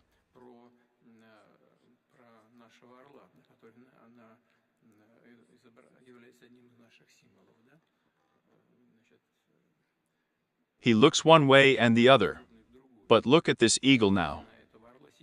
Have we turned our backs on someone or something? No, we didn't turn away from anyone. As he looks at two sides, so he looked. Thank you. And finally, I want to give the floor to a member of the Politburo, of the Central Committee of the Communist Party of China, Deputy Chairman of the Standing Committee of the National People's Congress, Li Hongjun. Please.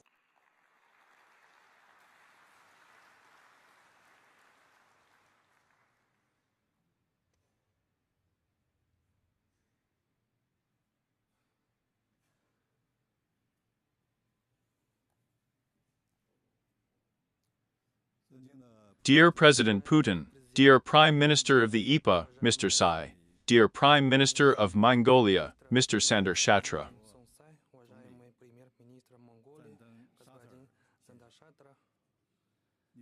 Dear ladies and gentlemen, friends, I am very glad to meet you in Vladivostok, the pearl of the Russian Far East, at the 10th Eastern Economic Forum this year. The Eastern Economic Forum celebrates its 10th anniversary. В этом году Восточный экономический форум отмечает свой 10-летний юбилей. 10 years ago, on the initiative of Mr. President Putin, and thanks to your personal support, the glorious history of the forum began here. Благодаря вашей личной поддержке, здесь началась славная история форума.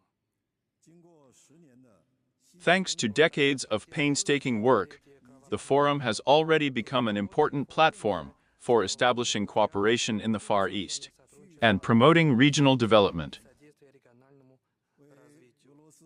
It gives a huge impetus to the development of the potential of the Russian Far East and the development of the economy of Northeast Asia.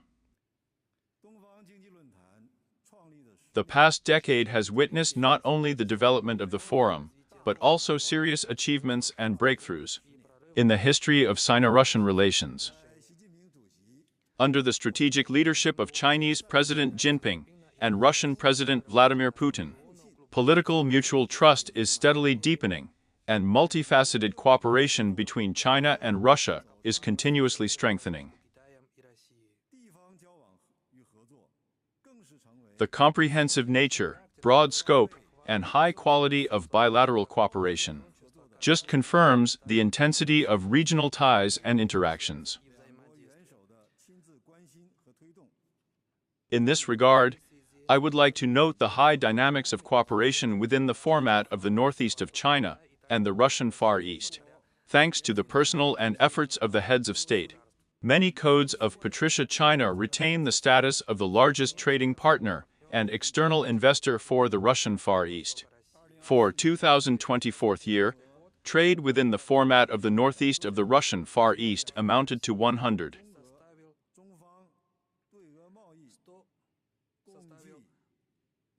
105.8 billion, accounts for 43% of the total bilateral goods, and plays an important role in Sino-Russian trade. Важную авангардную роль в китайско-российской торговле.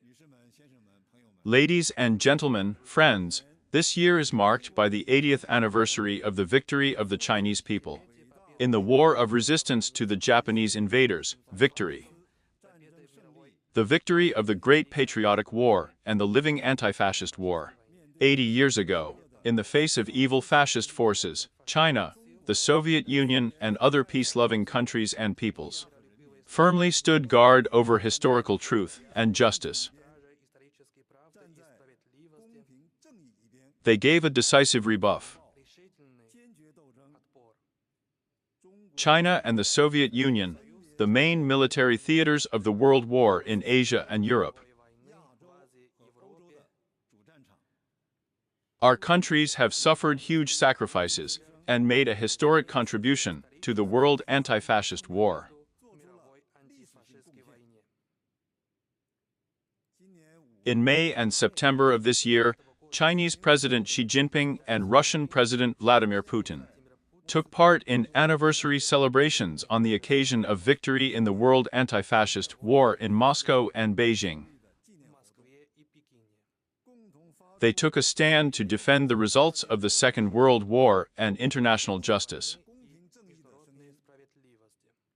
to encourage the whole world to remember history and discover the future. Ladies and gentlemen friends, colossal changes in the world are accelerating today. Global challenges are not subsiding. The global governance deficit is becoming more and more urgent. A lot of questions are not limited to internal affairs of some kind. They cannot be decided by one country. A few days ago, Chinese President Xi Jinping, at a meeting in the SCO Plus format, put forward an initiative on global governance, which focuses on the epical topic of what kind of global governance system to form, and how to reform and improve global governance.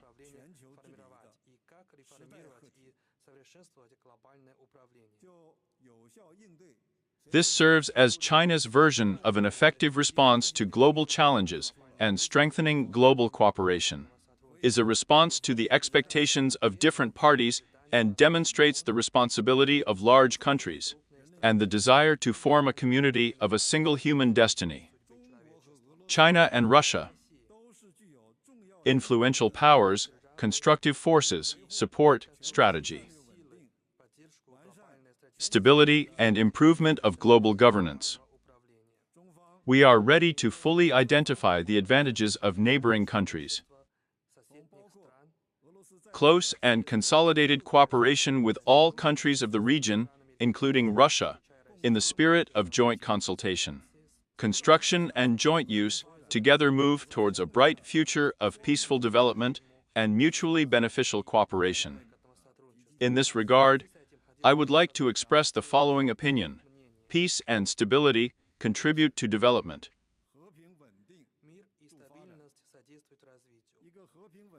A stable and prosperous Northeast Asia corresponds to the common interests of all parties in the region, and is the common aspiration of the peoples. China still adheres to the course of friendliness and defends the course of restoring good neighborly relations. Partnership relations with neighboring countries. Supports the countries of the region in choosing the path of development in accordance with national realities. We are ready to strengthen political mutual trust and interfacing of interests instead of ensuring professional stability and responding to common risks and challenges. Openness and tolerance promotes prosperity. As ancient Chinese wisdom, the class of openness leads to progress and to the foundation. In the conditions of modern globalization, no country grows alone. We support an open, transparent, inclusive, and non-discriminatory multilateral trading system. We advocate the creation of an open regional economy, the disclosure of the potential of natural conditions, and geographical advantages of the countries of the world.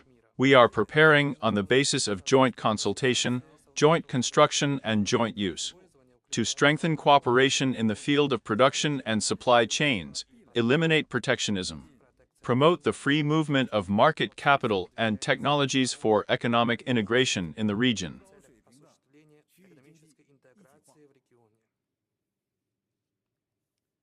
The third is mutual exchange and borrowing, cementing a common understanding. Spiritual rapprochement between peoples is the foundation of a friend. Relations between our countries are connected to the common world by our rivers, our culture influences each other. Our peoples maintain close ties and our traditional friendship with days in the past.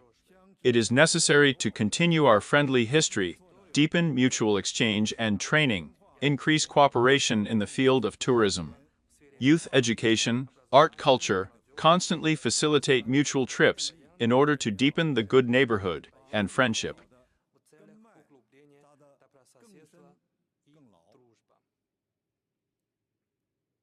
Ladies and gentlemen, friends, according to Chinese wisdom, when the efforts of all unite, victory is no longer possible.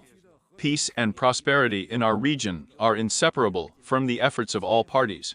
The Chinese are ready to open their door to share new development opportunities with all countries of the world, based on the new results of Chinese modernization and a higher level of openness, which is appropriate to deepen neighborhood and friendship with everyone. Strengthen mutually beneficial cooperation in the interests of mutual use of the fruits of development of all countries in the region, for the sake of our beautiful common future. плодов развития всех стран в регионе во имя нашего прекрасного общего будущего. I wish all participants fruitful work. Плодотворной работы. Thank you for your attention.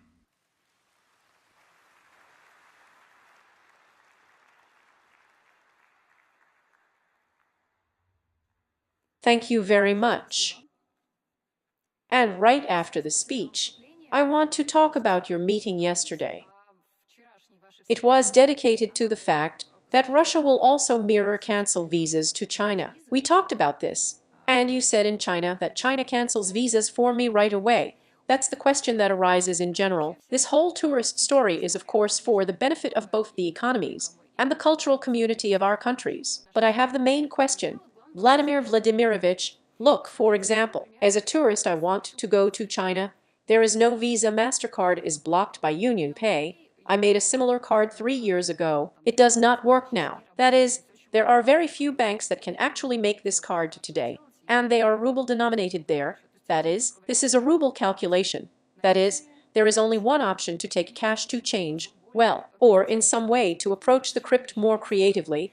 Unfortunately, I have not mastered it yet. But do you think there are any prerequisites for that in order to make these payment systems between our countries clearer and more accessible? And I have the same question, respectively, to Mr. Lehanjuma. First of all, I want to say that the decision of the political leadership, this, of course, was made at the political level of the political leadership of China on visa-free entry of citizens of the Russian Federation to the territory of the People's Republic of China was unexpected for us. We didn't know anything about it before, but it was all the more pleasant. And, of course, this is a sign of friendship, which we highly appreciate. And, of course, this will contribute to a rather sharp increase in mutual trips, and the creation of more favorable conditions for business, and, of course, the rapprochement of the two countries.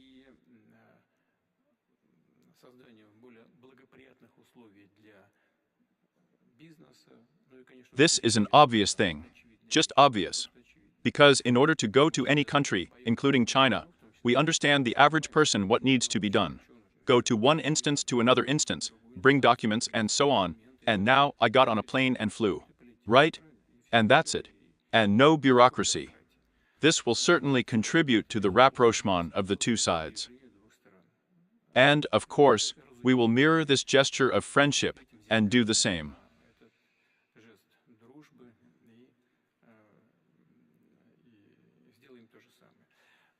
As for tourist trips, the settlement system requires additional improvement. We are doing this, so to speak, strenuously. Financial institutions are operating at the highest level and on a commercial basis. And I don't want to comment particularly on this right now, because I don't want to create any difficulties for future decisions with my comments. This is also due to the need to respect the interests of financial institutions that are under certain sanctions pressure.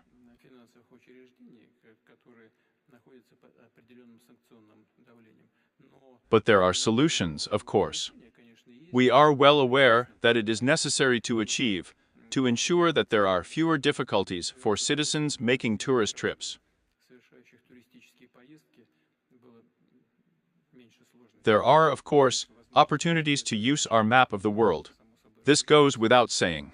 Chinese tools of this kind can combine these tools. You can use maps of third countries. I assure you, the central banks on both sides are thinking about this. But now only at one of the working meetings during the visit of our delegation to the People's Republic of China. The heads of financial institutions discussed these issues among themselves in my presence, in the presence of President Xi Jinping.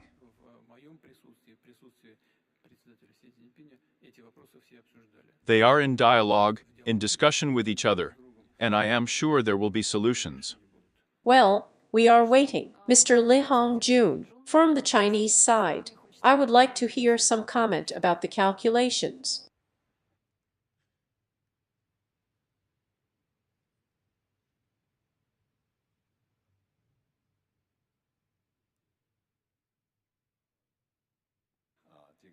Thank you for your question. The Chinese government is introducing. He took out Russian citizens.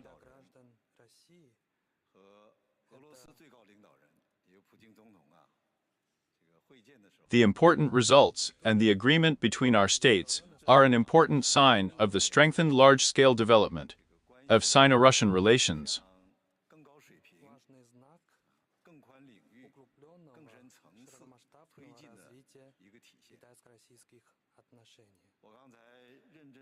I have just listened very carefully to President Putin's response. I'm counting the President's response and the benchmark for our development just now. I won't go into details either. I believe that as soon as the country work carefully together, you're going. We will definitely eliminate difficulties and technical issues regarding the account, and therefore, we are confident of achieving our goal.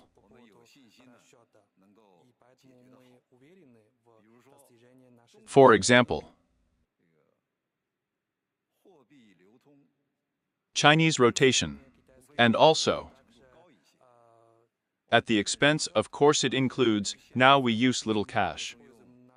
We just use the phone for payments. And so now a thief too.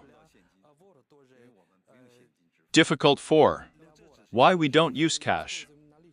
This is only the payment method. When I arrived in Vladivostok, he also had an impression. Since I used a phone here, it means that we already have a very good pairing in the field of telecommunications.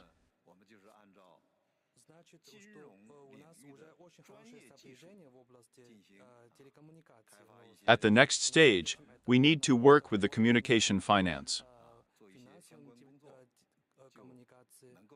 I believe that under our joint efforts to this end. Just now, he spoke about Russian-Chinese cooperation.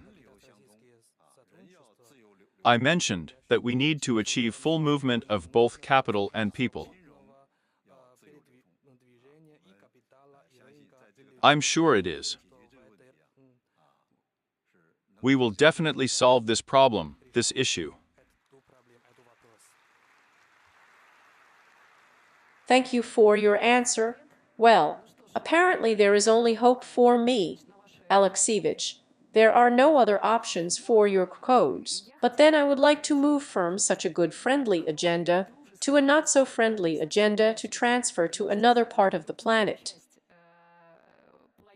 In principle, you answered a lot of journalists' questions at a press conference in China, which was literally the day before, I mean the Ukrainian crisis, and everything related to relations with America, everything that happens in the zone of military special operations. Here in Paris, just the day before, it was yesterday, the next meeting of the coalition of those who want to be there ended. In principle, I personally did not see any such specific decisions on the final. So far, this is just a conversation about the fact that a military contingent will be deployed on the territory of Ukraine, but Donald Trump said he would call you.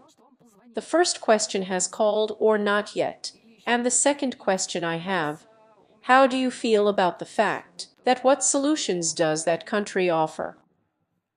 We have an open dialogue with President Trump. There is an agreement that, if necessary, we can call each other, contact each other, talk. He knows that I am open to these conversations, and he knows about it, too. But so far, based on the results of these consultations in Europe, we have not had any conversations. And, actually, it was a little difficult for me to do it. I have just arrived from China, I am here. Well, we don't have any problems for communication here. The first one. Secondly, as for possible military contingents in Ukraine. But this is one of the root causes of Ukraine's involvement in NATO. Therefore, if any troops appear there, especially now during the conduct of hostilities, we proceed from the assumption that these will be legitimate targets for their defeat.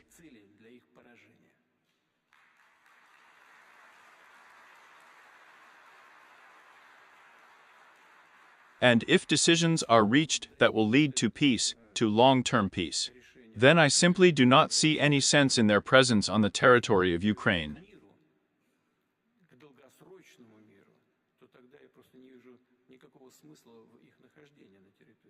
That's it.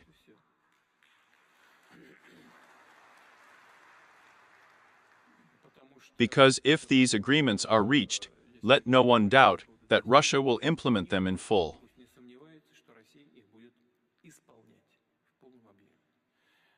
And we will respect the security guarantees that, of course, must be worked out for both Russia and Ukraine. And I repeat once again, of course, Russia will fulfill the agreements. But in any case, no one has discussed this with us on a serious level so far. That's it. So, we are waiting for time to tell, as they say. The next question concerns a peaceful settlement. You also answered the day before that, in principle, you see potential in this, and even invited Vladimir Zelensky to Moscow. But the Ukrainian Foreign Ministry officially refused. I understand that well, maybe I misunderstand. That is, in the near future. We cannot talk about any steps towards peaceful regulation. Well, all the same, I would ask you to be closer to the topic of Asia-Pacific economic cooperation.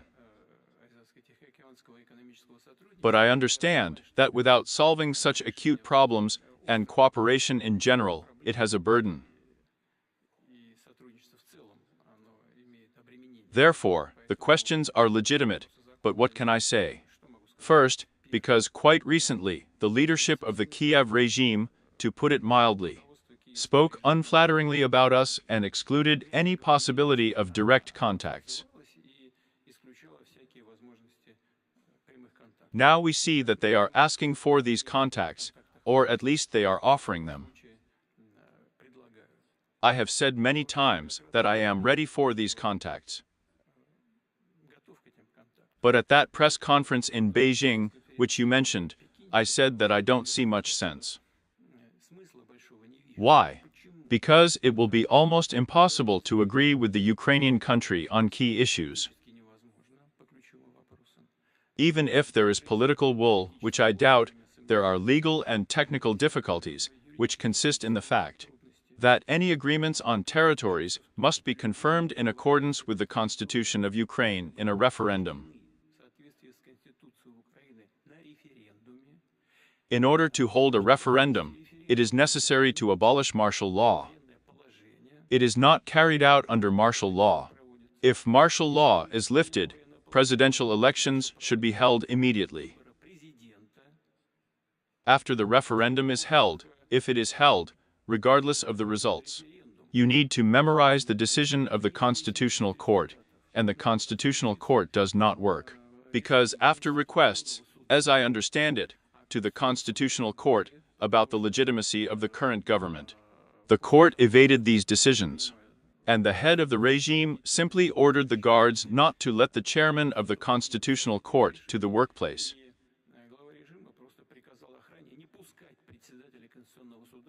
That's the kind of democracy. And the chairman of the Supreme Court is simply sitting in prison on corruption charges, which is well known. There is enough corruption in Ukraine, But why it was necessary to put the chairman of the Supreme Court in jail, it is not very clear.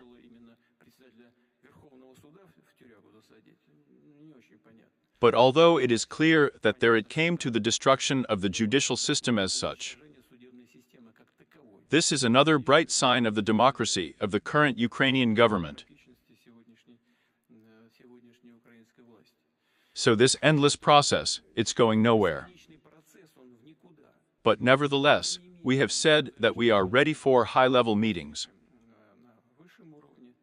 Listen, the Ukrainian side wants this meeting and offers this meeting. I said I'm ready. Please come. We will definitely provide perfect conditions for work and safety. The guarantee is 100%. But if they tell us we want to meet with you, but you go there for this meeting. But it seems to me that these are just redundant requests to our address. I repeat once again, if someone really wants to meet with us, we are ready. The best time and place for this is the capital of the Russian Federation, the hero city of Moscow.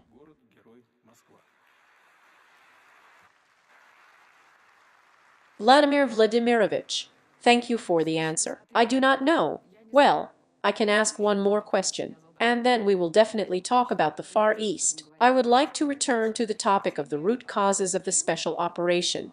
And literally again, at the same press conference you said that you do not see any obstacles or problems of Ukraine's accession to the EU at all. At the same time, on the same day, the statement of the former president of Ukraine Yanukovych was released. He was then supported. We were on friendly terms, and I realized that he also somehow always talked about what he wanted and looked towards the West. Maybe I misunderstood it somehow. So you were talking about the same thing or not?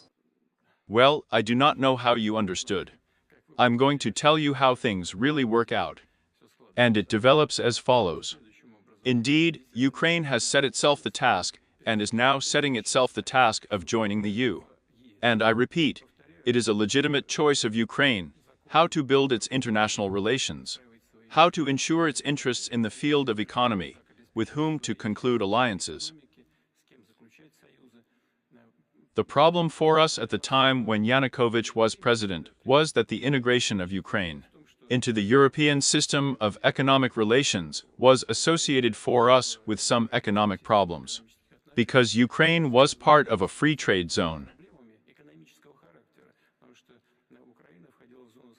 We had open customs borders, and this had certain consequences for us. And Ukraine had to compare, put in the balance, what it was losing in contacts with us directly, in direct terms, in monetary and cooperative terms.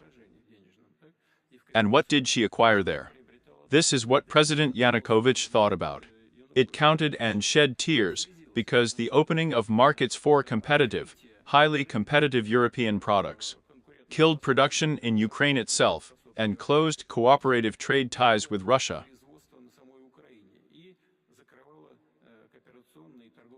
That was the problem. As far as I remember, he did not refuse to join the EU. On the contrary, I wanted it. I don't know what he just said, but I know for sure that he wanted it and aspired to it, but on conditions acceptable to Ukraine.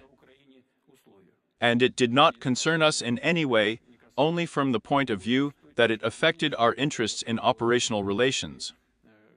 And so, please, we have never objected to any integration principles of Ukraine's policy in the European direction. As for security issues, that's another matter. Here is the same President Yanukovych and the Prime Minister of Ukraine. Then they were against Ukraine's involvement in NATO. And this is an issue that directly concerned us and concerns us from the point of view of ensuring Russia's long-term security interests.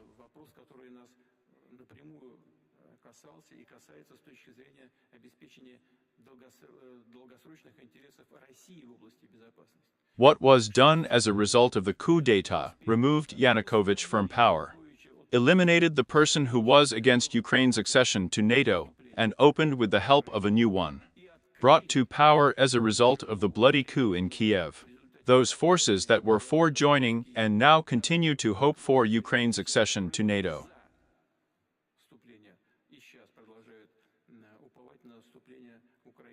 This does not suit us at all, even though each country has the right to choose to ensure its own security. But without regard to the security of Russia itself, such issues are not resolved. Because there is a general rule expressed and recorded in European documents. The security of one country cannot be ensured at the expense of the security of another.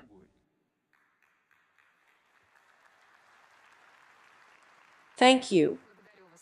Russia, especially the Far East, let's talk about wealth now. Naturally, they have huge resource riches. This also applies to fish resources. I came across such curious statistics. I just want to share with you. Look, if you believe the figures, in the 24th year, crab exports from Russia to China reached a historical record of almost 41,000 tons. For comparison, the supply of Russian crab to the domestic market for the same period amounted to about 8,000 tons. That is, we have such a crab paradox turns out, but really the crab walks sideways, and it goes past us towards Korea, Japan and China. Do you think there is enough processing capacity in the country at all to export it, not just to catch it and sell it somewhere at auctions, but to really earn money on processing and sell it on the domestic market? Because, for example, a live crab, yes, it is the most expensive, and as far as I know, all live carriers are not going to our countryside. It's not about prices, although this is one of the key issues. But in order to improve or increase the supply of this product to the Russian regions, it is necessary to solve the logistics issue first of all. After all, everything is transported either by rail, which is expensive, or by plane, which is even more expensive. That's the problem. Delivery of seafood and fish and crab from here. She goes to expensive restaurants. Why? Do you have to carry on planes? Now, if we could arrange transportation and logistics accordingly, then this situation would change. But I must say that in general, fish products here in the Far East, if they understand me, do not change 75% of the catch, but not only crab, but seafood in general. 75% of the total catch is caught in the Russian Federation, and 65% is processing here, too. Logistics is by far the most delicate issue. Work on it. We are now paying serious attention to this, and will increase the possibilities for the distribution of these marine products, including crab, in all regions of the Russian Federation. There is such a problem, especially since, according to the norms of the Ministry of Health, we do not yet reach the norm of consumption of seafood and fish. Somewhere there, in my opinion, 28 kilograms are needed per capita per year. And we have somewhere 23.5 kilograms per capita for Russian citizens. Now we are implementing it. Therefore, there is something to work on here. We are thinking about it, and I hope this problem will be solved. Wonderful. Then, if you and I have hinted about transport, about accessibility, in the Far East in general, domestic flight is of course not a question of comfort. It's a question of survival, because such distances that it's simply impossible to get to some corners in any other way. And I want to tell such a small story first. You know, I have a friend who lives in Khabarovsk, and he means he had to fly to Vladivostok on business. And there were no tickets to Vladivostok. But I think everyone who lives here knows that it's quite difficult to catch this ticket for a domestic flight by car. Well, not that I really want 750 kilometers. Here I am here. The driver said that they even take 2 tires with them in addition, just in case. In general, he takes a connecting ticket through Moscow. That is, he flies from Khabarovsk to Moscow, spends 4 hours at the airport there, boards a plane, and, accordingly, flies to Vladivostok. He does all these procedures, and already on the approach to Vladivostok, because of bad weather, their flight is not planted, and sent to a spare airfield in Khabarovsk. Well, that is, a person flew a day from Khabarovsk to Khabarovsk. It is clear that this is such a joke, but it seems to me that it explains a lot. How do you think when we will solve this issue in general? First of all, with medium-haul aircraft. I'm just still on the dense information today that the State Transport Leasing Company has signed an agreement on the supply and leasing of 50 Baikal aircraft. I may have missed something. I don't see Yuri Petrovich. There is Trutnev here. We talked to him. He told me that there is no Baikal. That is, they bought a plane that doesn't exist yet. I just got a little confused. Maybe it makes sense to look at the stand of the Prosecutor General's office. Well, that is, these planes of Vladimir Vladimirovich exist or not, and in general, what prospects for domestic flights on the territory of the Far East? Unfortunately, after a fairly good network of local airlines was established here in Soviet times, it was lost in the 90s, and at the beginning of the 2000s, even attention was not paid much to this. And now it is still necessary, as you just mentioned about your friend, to fly from one city, even a large city in the region, to another via Moscow, but we have already created a local airline.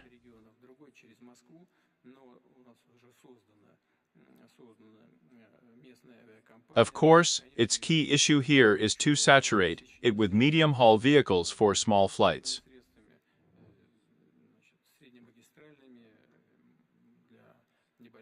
The government of the Ministry of Trade and our enterprises have a lot of plans here.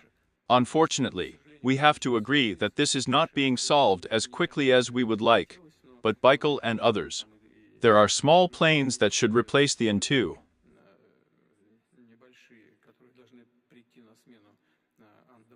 But this work is still going on. I will not hide it. We sometimes quarrel with some of our employees, as they said at the time. And they will have to speed up this work, the implementation of these plans.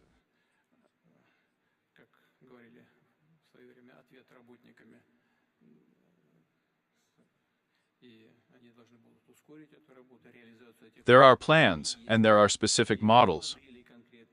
They are already in the air and flying, and they were shown to me, but it is necessary that they begin their mass production, and that they go on the line. Of course, we will do everything to speed up this process. The fact that this problem and the fact that it still exists is known. We will work on its solution. I'm not going to list all of them now. This is Baikal there and many other planes of all kinds. They showed them to me and looked at them in the air. But we need to move on to mass production. Thank you very much.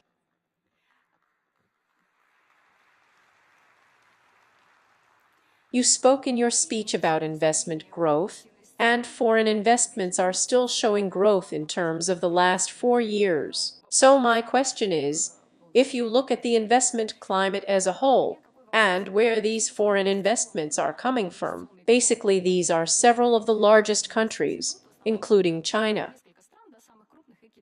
And also in your speech, it seemed to me that you paid a lot of attention to technological progress and the need to develop high-tech complex production.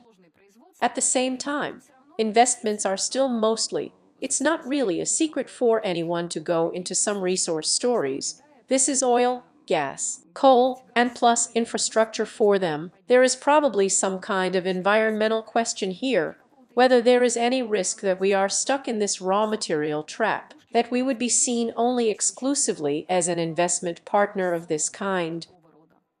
There is no such trap, and there are no such threats. That is, they would have been if we hadn't done anything. You have paid attention to my speech, and they're one of the main tasks, if not the main one, not the central one, not the key one, is that we should give the region as a whole. Now we are talking about investments in the region, to give an innovative character in general. It is not a problem of our partners that they invest in the extraction of mineral resources. This is our problem. We must create conditions for the development of innovative sectors of the economy. Create conditions for people who are needed to work in these areas to come here. But, actually, there is the same trend, as I said, so that we create an appropriate environment here. And I assure you, our partners will be happy to invest in those promising enterprises. That the implementation of plans for which will benefit them. That's the only way it works, there's no other way. And I am sure that we will implement all these plans.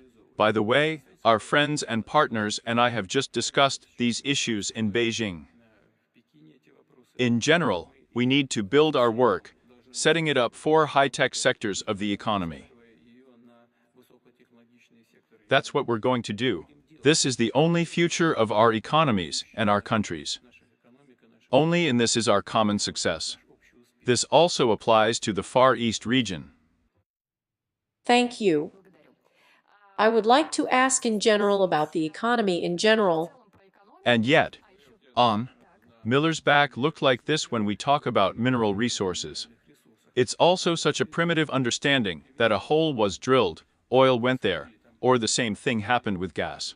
Here Mr. Mickelson is sitting, he knows what liquefied natural gas is, the technology he has achieved does not exist in the world. This is a high-tech field. I say without any exaggeration, this is not a joke, this is not an exaggeration, not some kind of hyperbole. The same applies in the gas sector. We, Gazprom, have cooperation with our Chinese friends and partners. It is not limited only to supply. They have a so-called strategic partnership, which consists in the fact that people work together on high-tech areas, including gas. And there is something to work on. There, in order for all this to be effective, as profitable as possible, for both those who supply and for those who buy. A large number of high-tech solutions should be implemented there. And this work has been established within the framework of a strategic partnership between interested companies. It is underway. Therefore, the only question is that we need to expand it to related areas and promising ones, such as artificial intelligence and so on. Of course, we will do this. We have agreements with the same China in the field of aviation. Now I'm going to move to another city in Russia. We will be engaged in engine building. But we have plans in the field of aviation, and aviation, by the way, is well represented in the Far East. Both combat and partially civilian superjet service stations are produced in the Far East. We have a lot to work on. Also shipbuilding. Thank you. I want to joke that I didn't know how our plenary session would end and take place. So I went to the job search site in Vladivostok. I didn't find a single TV presenter among the vacancies, by the way, but I studied it with curiosity. I think, well, who is really needed? What specialties are required today here? Are mainly drivers there, by the way, with a salary of up to 400,000 managers. Ironers. I, Vladimir Vladimirovich, almost did not find its specialists, that is, there was not even a request on the market from the employer of its specialists, that is, there was one developer vacancy, but to put it mildly, it was not thick. If you believe the analysts that the Beak Index recently provided business turnover in the Far East, and you talked about it, the average Russian is growing faster in general, but mostly it still somehow happens, due to the organization of large-scale production and production, lags behind. Here's how it seems to you, how this problem, if employers really have such a request, can be solved. That is, they can import these its specialists, how to attract these highly qualified specialists in technology, stay here in the Far East, and, in fact, treat this region as a home, and not as watch a temporary place. I paid a lot of attention to this in my speech, and have already said that young people come here, see the future, they are needed here. And there is such a trend. But it needs to be reinforced by the state, supported, and form a new image of the economic development of the region, primarily due to high technologies. And so I do not know what you found on the sites there, but I know for sure that the heads of the company who work here tell me about it all the time. There are not enough highly qualified specialists at the same star, shipbuilding, where we have never had anything like this built on the star. Such a large tonnage fleet that we can build on the star has not been. We need aviation specialists here, and of course, we need to develop everything related to modern technologies, in order not only to develop the mineral wealth of the Far East and the Arctic, but also to develop and make this region part of high-tech production in Russia as a whole. And this is exactly what we are setting ourselves up for. This will be a new stage in the development of the region. Vladimir Vladimirovich, this is followed by this story with some crazy salaries for working professions. I mean a driver of 400,000, a welder of 500,000. This is the other side of the coin. Let's say, how do you think it can and should be solved? And is it normal that they want that kind of money now? It seems to me that the more people get, the better. I support it here. It matters. I said it was an economic category. Because if a large salary buys more people, buys more, it means that more of our products are in demand on the market. Because people, as a rule, try to buy products produced at our enterprises and so on.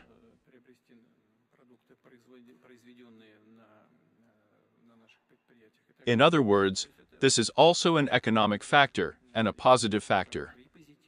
Well, besides the fact that people are starting to live better.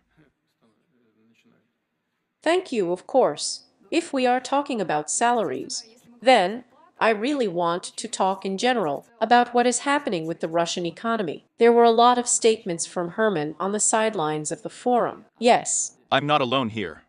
yes, I understand, Vladimir Vladimirovich. But you see, I have so many questions for you. I will definitely ask them to our guests too, but now I still want to focus just a little bit on what is happening with the economy. Here German Gref said that I state the technical stagnation of the Russian economy. Do you agree with this at all? No.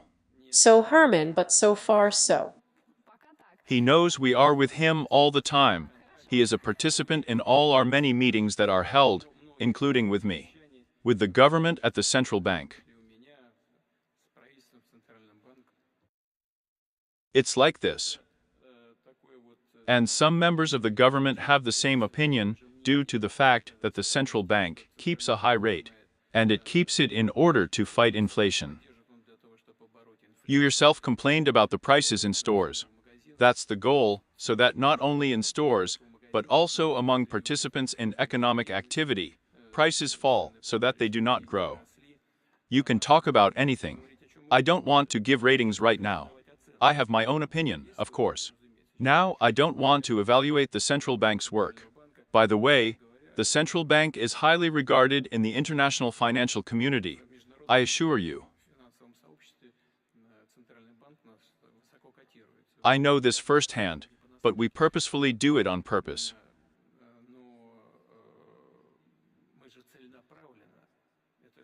We had 4.3% GDP growth the year before last, and inflation rose 4.4% last year. We need to solve macroeconomic problems. And for this, it is necessary to ensure such a soft, calm landing of the economy in order to ensure macroeconomic indicators. To slow down price growth. Yes, I know perfectly well, we communicate every day. We were just talking about it yesterday. Some believe that some kind of hypothermia has already come. But lending has not stopped. Ask Gref if lending has stopped or not. No. Its pace has decreased. They know that in some industries the situation there is not easy. And if the sitting people also understand perfectly. But everyone also understands that if inflation overwhelms the economy, nothing good will happen. Because it is impossible to predict anything even for 10 days, let alone 4 years ahead. That's a delicate question. Banks here ask the head of VTB, he will also tell you that yes, they are overreacting, something has already been frozen, and so on. Andriy Leonidovich often complains about the key rate. And we have the Ministry of Economic Development, too, he will say the same thing. Well, everyone is right in their own way. I am sure that in the end, we will be able to solve the issues with maintaining the necessary rates of economic growth, but also with a minimum level of inflation. It seems to me that this is enough for this format of discussion. Thank you.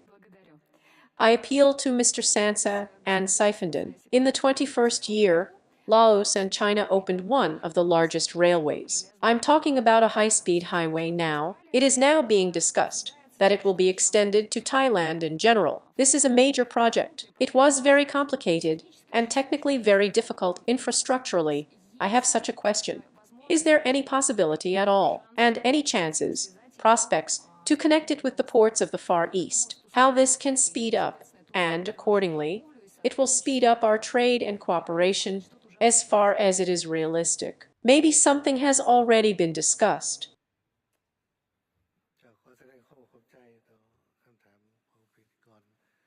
การพัฒนาทางรถไฟก็ถือว่าเป็นการขนส่งที่ประหยัดและสะอาดเพราะใส่โดยไฟฟ้าต่างกับรถไฟในสมัยโบราณที่เอาใส่ As for transport, we use some modern railway.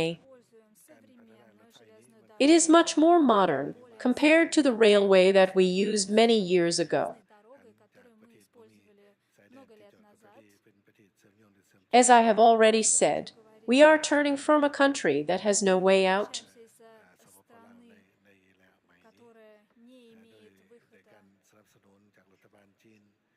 as a country that is interconnected with other countries. We cooperate with China in this regard. As you have noted, we cooperate in the field of railways. We have successfully implemented this project. Of course, the coronavirus pandemic hindered us a little, but we were able to overcome these difficulties. Within the framework of our strategic cooperation and in accordance with the relevant initiative,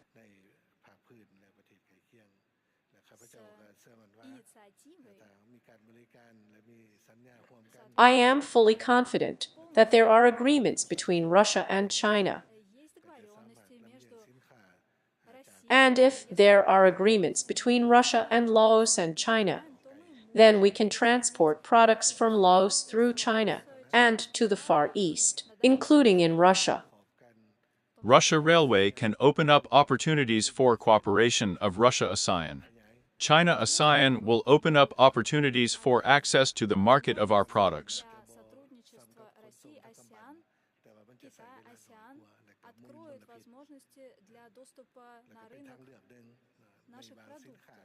I would like to emphasize that this is an alternative way. It will be faster and more environmentally friendly.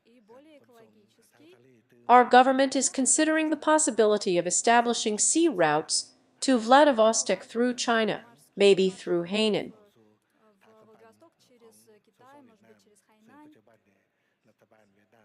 Vietnamese seaport. At the moment, we have already reached some agreements.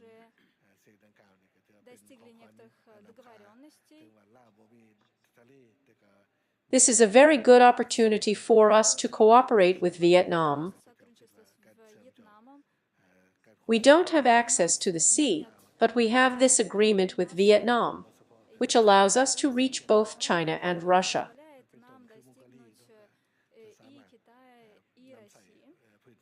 As for Mongolia, we can also use a similar transport infrastructure to exchange products. And of course, there are many advantages here for the development of the Laos railway network of China. Thank you for your attention. Vladimir Vladimirovich, is there something to say to Perry in response? No, we don't discuss this with our friends, Slava. Not yesterday, we were just talking about this, too. We are in contact with our partners from third countries, including Vietnam. And we are really discussing all these logistical opportunities, talking about how it could be expanded. In my opinion, the prospects are good. And as for the railway tracks here in Vladivostok, I know that this is also such a sore point. That is, I want them to be more of them, so that they are better, and the logistics of the railway still occupies most of it on the territory of the Far East. Will there be an update? You've talked about it too. They occupy a small, large part of the entire infrastructure. This is the so-called Eastern Polygon, the Transsib. Bam! Now a new road has been built there in the direction of Magadan, to the Sea of Okhotsk. These are very good projects, the result is good. We will continue to develop it all. I talk about it all the time, colleagues talk about it. This is one of the key areas of development for the Far East and for the country as a whole. The volume of traffic has increased many times. Well, what can we say about it? But we will also develop this Transarctic corridor. In other words, there is something to work on together with the Northern Sea route. As for our friends in the countries of the Asia-Pacific region, I very much hope that all our efforts to develop transport logistics in the regions of the Far East will have a beneficial effect. This is what it is designed for in trade and economic relations with our partners, including with our friends. Thank you, so welcome, as they say. I would like to note that this is my first time in Vladivostok. Of course, I am very impressed with the scale, and what an interesting city it is. It is really very well maintained. Let's say it is interactive. There is something to see here. There is some kind of authenticity of its own, but I left here not far away for an excursion. And let's say this contrast slightly surprised me that they still look very cool in the central regional cities. They are very much transformed, but, to put it mildly, I don't know, in the country of Pevek, we definitely won't see the Golden Bridge. Here I'm rather talking about how it seems to you, how to make remote towns comfortable, and so that there is also some kind of authenticity and beauty of infrastructure, including. Well, it's almost everywhere, so the city center looks like one way. The suburbs look different. It is the question of the city authorities, first of all of the regional authorities, to think about the development of our settlements in such a way that people feel comfortable living in any part of this city. As for small towns, there is a whole program for the development of settlements. In my opinion, and in the country as a whole, we have over 800,000 cities, over 804, in my opinion, with a population of less than 50,000 people, somewhere in the region of 50,000 people. It's such a big program. As for the development of small and medium-sized cities in Russia, there are many directions that exist and work quite effectively in small cities. But of course, we need to expand all these works. As for the Far Eastern and Arctic regions, we have a separate program, which at the first stage concerns 22 cities. Appropriate resources have been allocated, development plans have been drawn up. The work has begun. I mentioned some of the results in passing, but I think this is one of the key areas.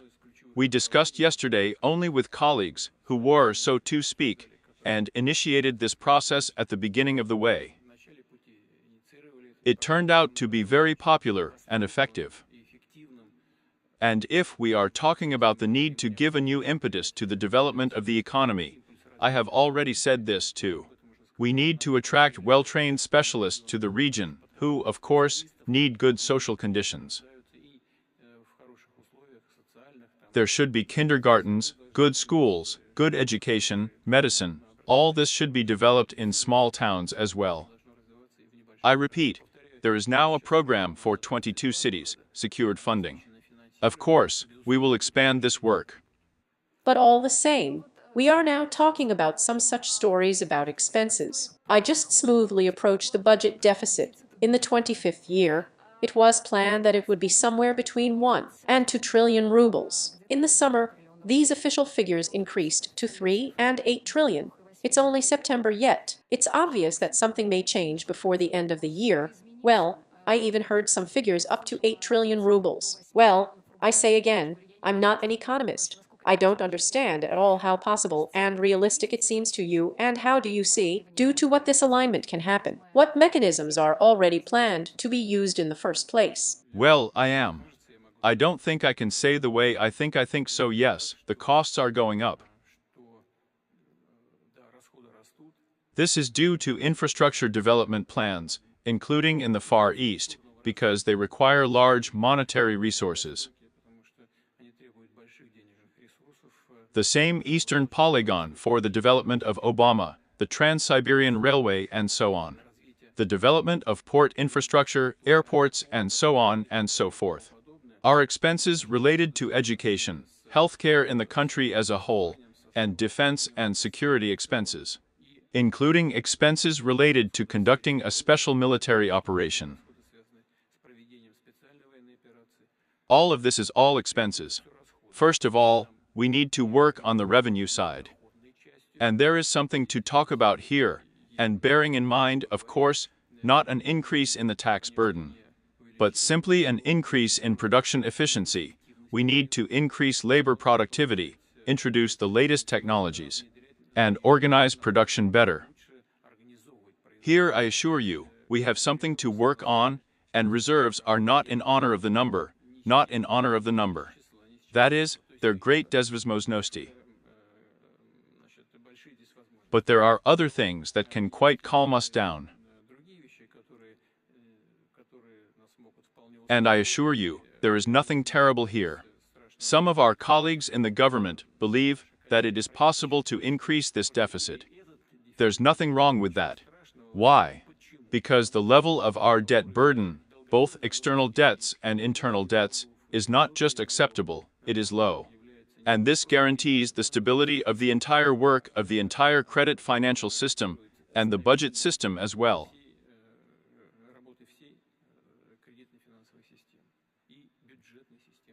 The budget is based on a balanced basis, and this is not an easy job.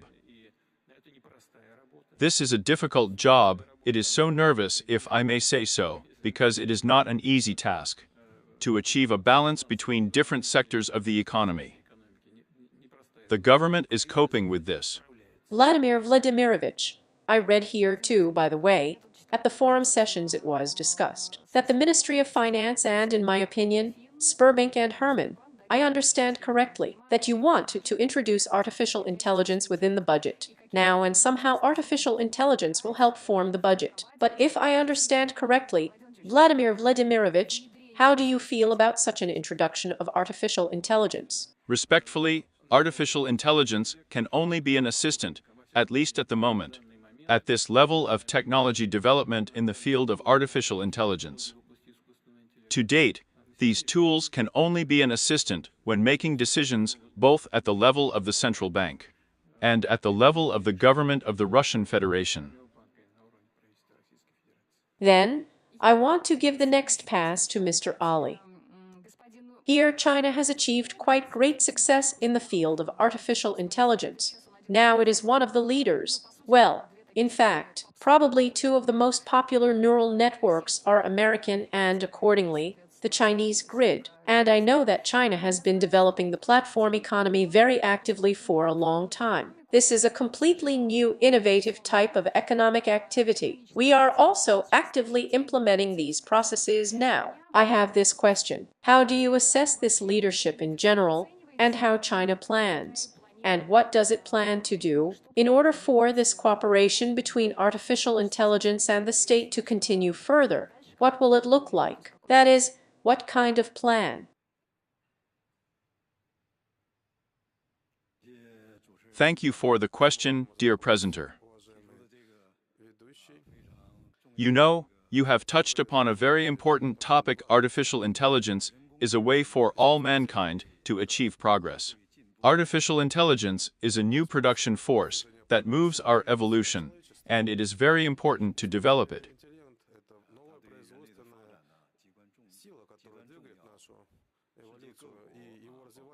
All countries of the world, including China, Russia, the United States, and other countries, pay great attention to the development of artificial intelligence and the promotion of its technology. As the writer Xi Jinping said in 2023 year, in the world, artificial intelligence. In total, 4 main principles of artificial intelligence development will be advanced. This is its general popularization, its further advancement,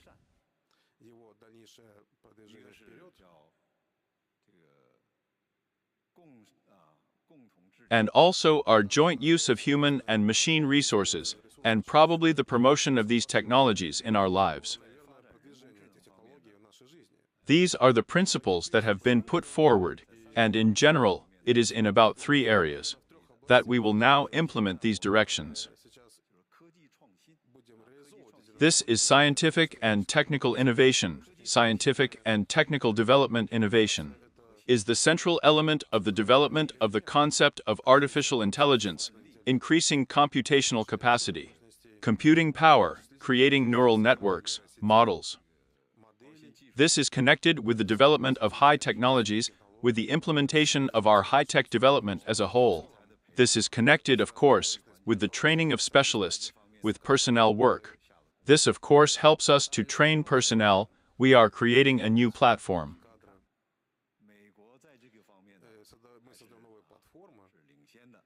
The United States, of course, is a leader in this direction, but nevertheless, China is constantly making very great efforts to achieve advantages in the higher sphere. For example, artificial intelligence, its level was predicted, and its monopolization of China in this area has already reached 60%.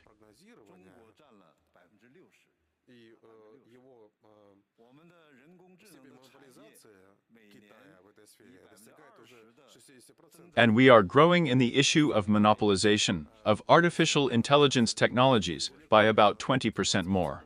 And this, of course, is our advantage. We are potentiating these technologies in key areas of development.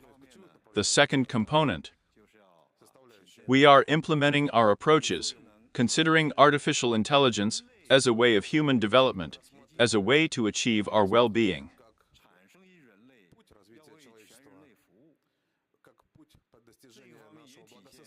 As the writer said, Pin put forward in his speeches the most important concept of a community, of a single destiny of mankind.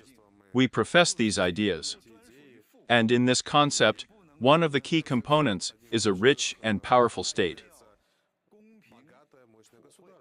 Promotion of universal welfare, all segments of the population. And we are steadily following this road by promoting our technologies.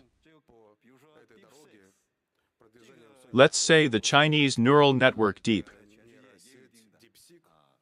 This model allows. It is already very well known and allows you to achieve great results when used. It's such an advanced technology. We could qualitatively lower the cost price, and thus, the threshold for achieving great benefits at minimal cost is, of course, one of the ways to develop artificial intelligence and increase the teaching capacity of artificial intelligence.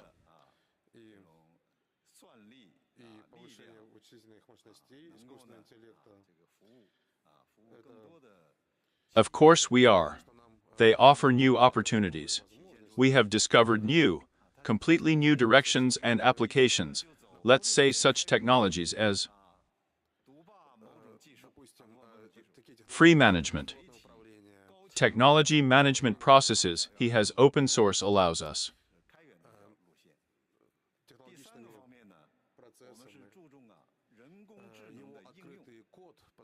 They'll ask, these technologies, we can thus hit new heights in our work, while simultaneously calling these technologies artificial intel. And we are implementing them. And taking advantage of the use of artificial intelligence, we pay great attention to the environment that is necessary for the use of this technology. And all of this, of course, is aimed at increasing production capacity. And now the scope of artificial intelligence application in production is also showing very high growth.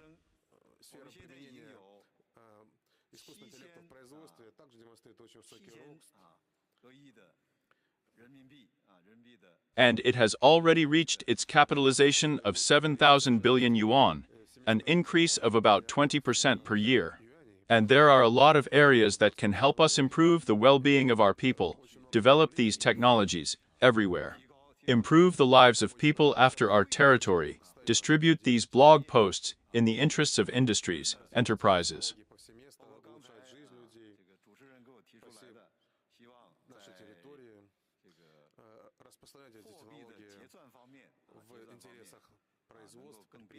This, of course, gives us a new advantage, And of course, the multidimensional integrated use of such technologies is a key direction for the development of our country.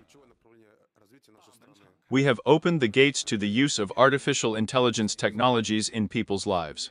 And we would also like to see technologies develop in Russia, as Vladimir Vladimirovich, you and our chairman, Comrade Xi Jinping, have already said together, we must actively use both the platform of the Russian Far East and our territory for the development of artificial intelligence in our countries. Thank you very much for your attention.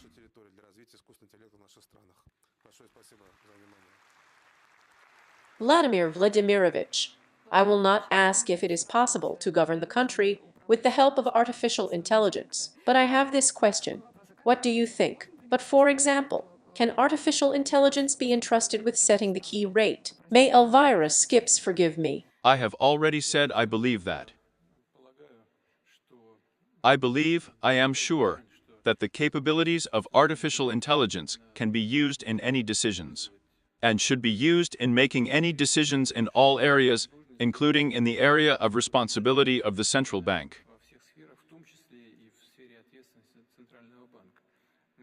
But a specific person should make decisions of this kind. He should be responsible for the decisions made.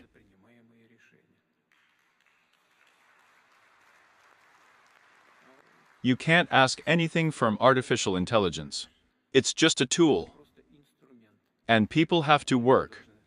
And here, by the way, is our Chinese participant, our friend from China. You understand, he has a high political rank.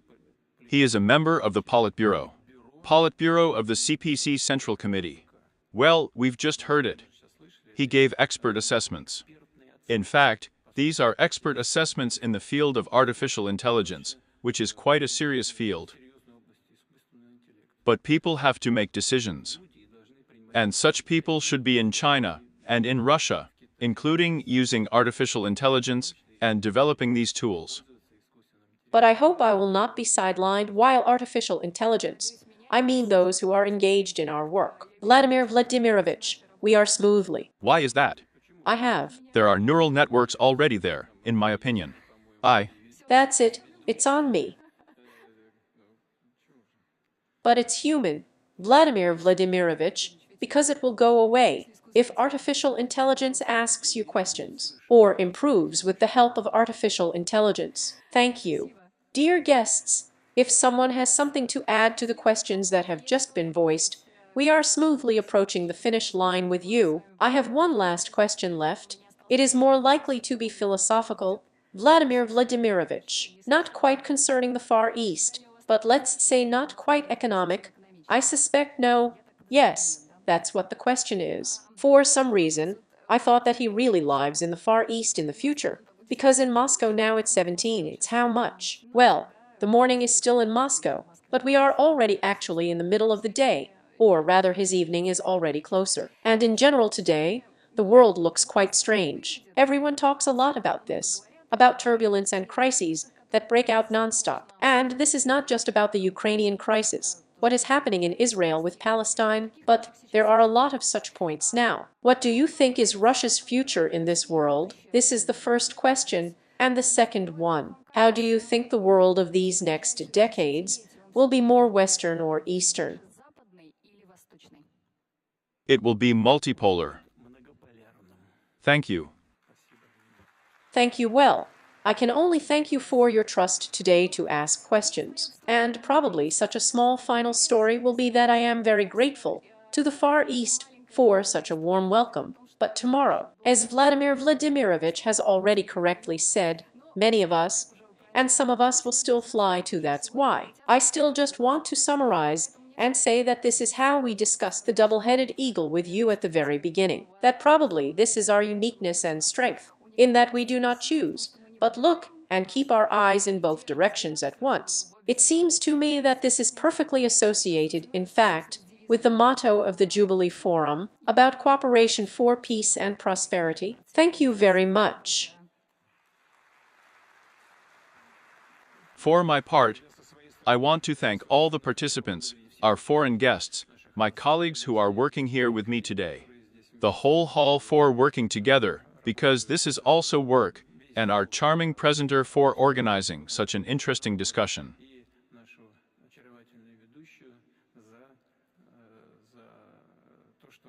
Thank you very much. Thank you. This is the best estimate. Thank you very much, Vladimir Vladimirovich. Thank you. Easy flight for everyone. Well, at least who's leaving today?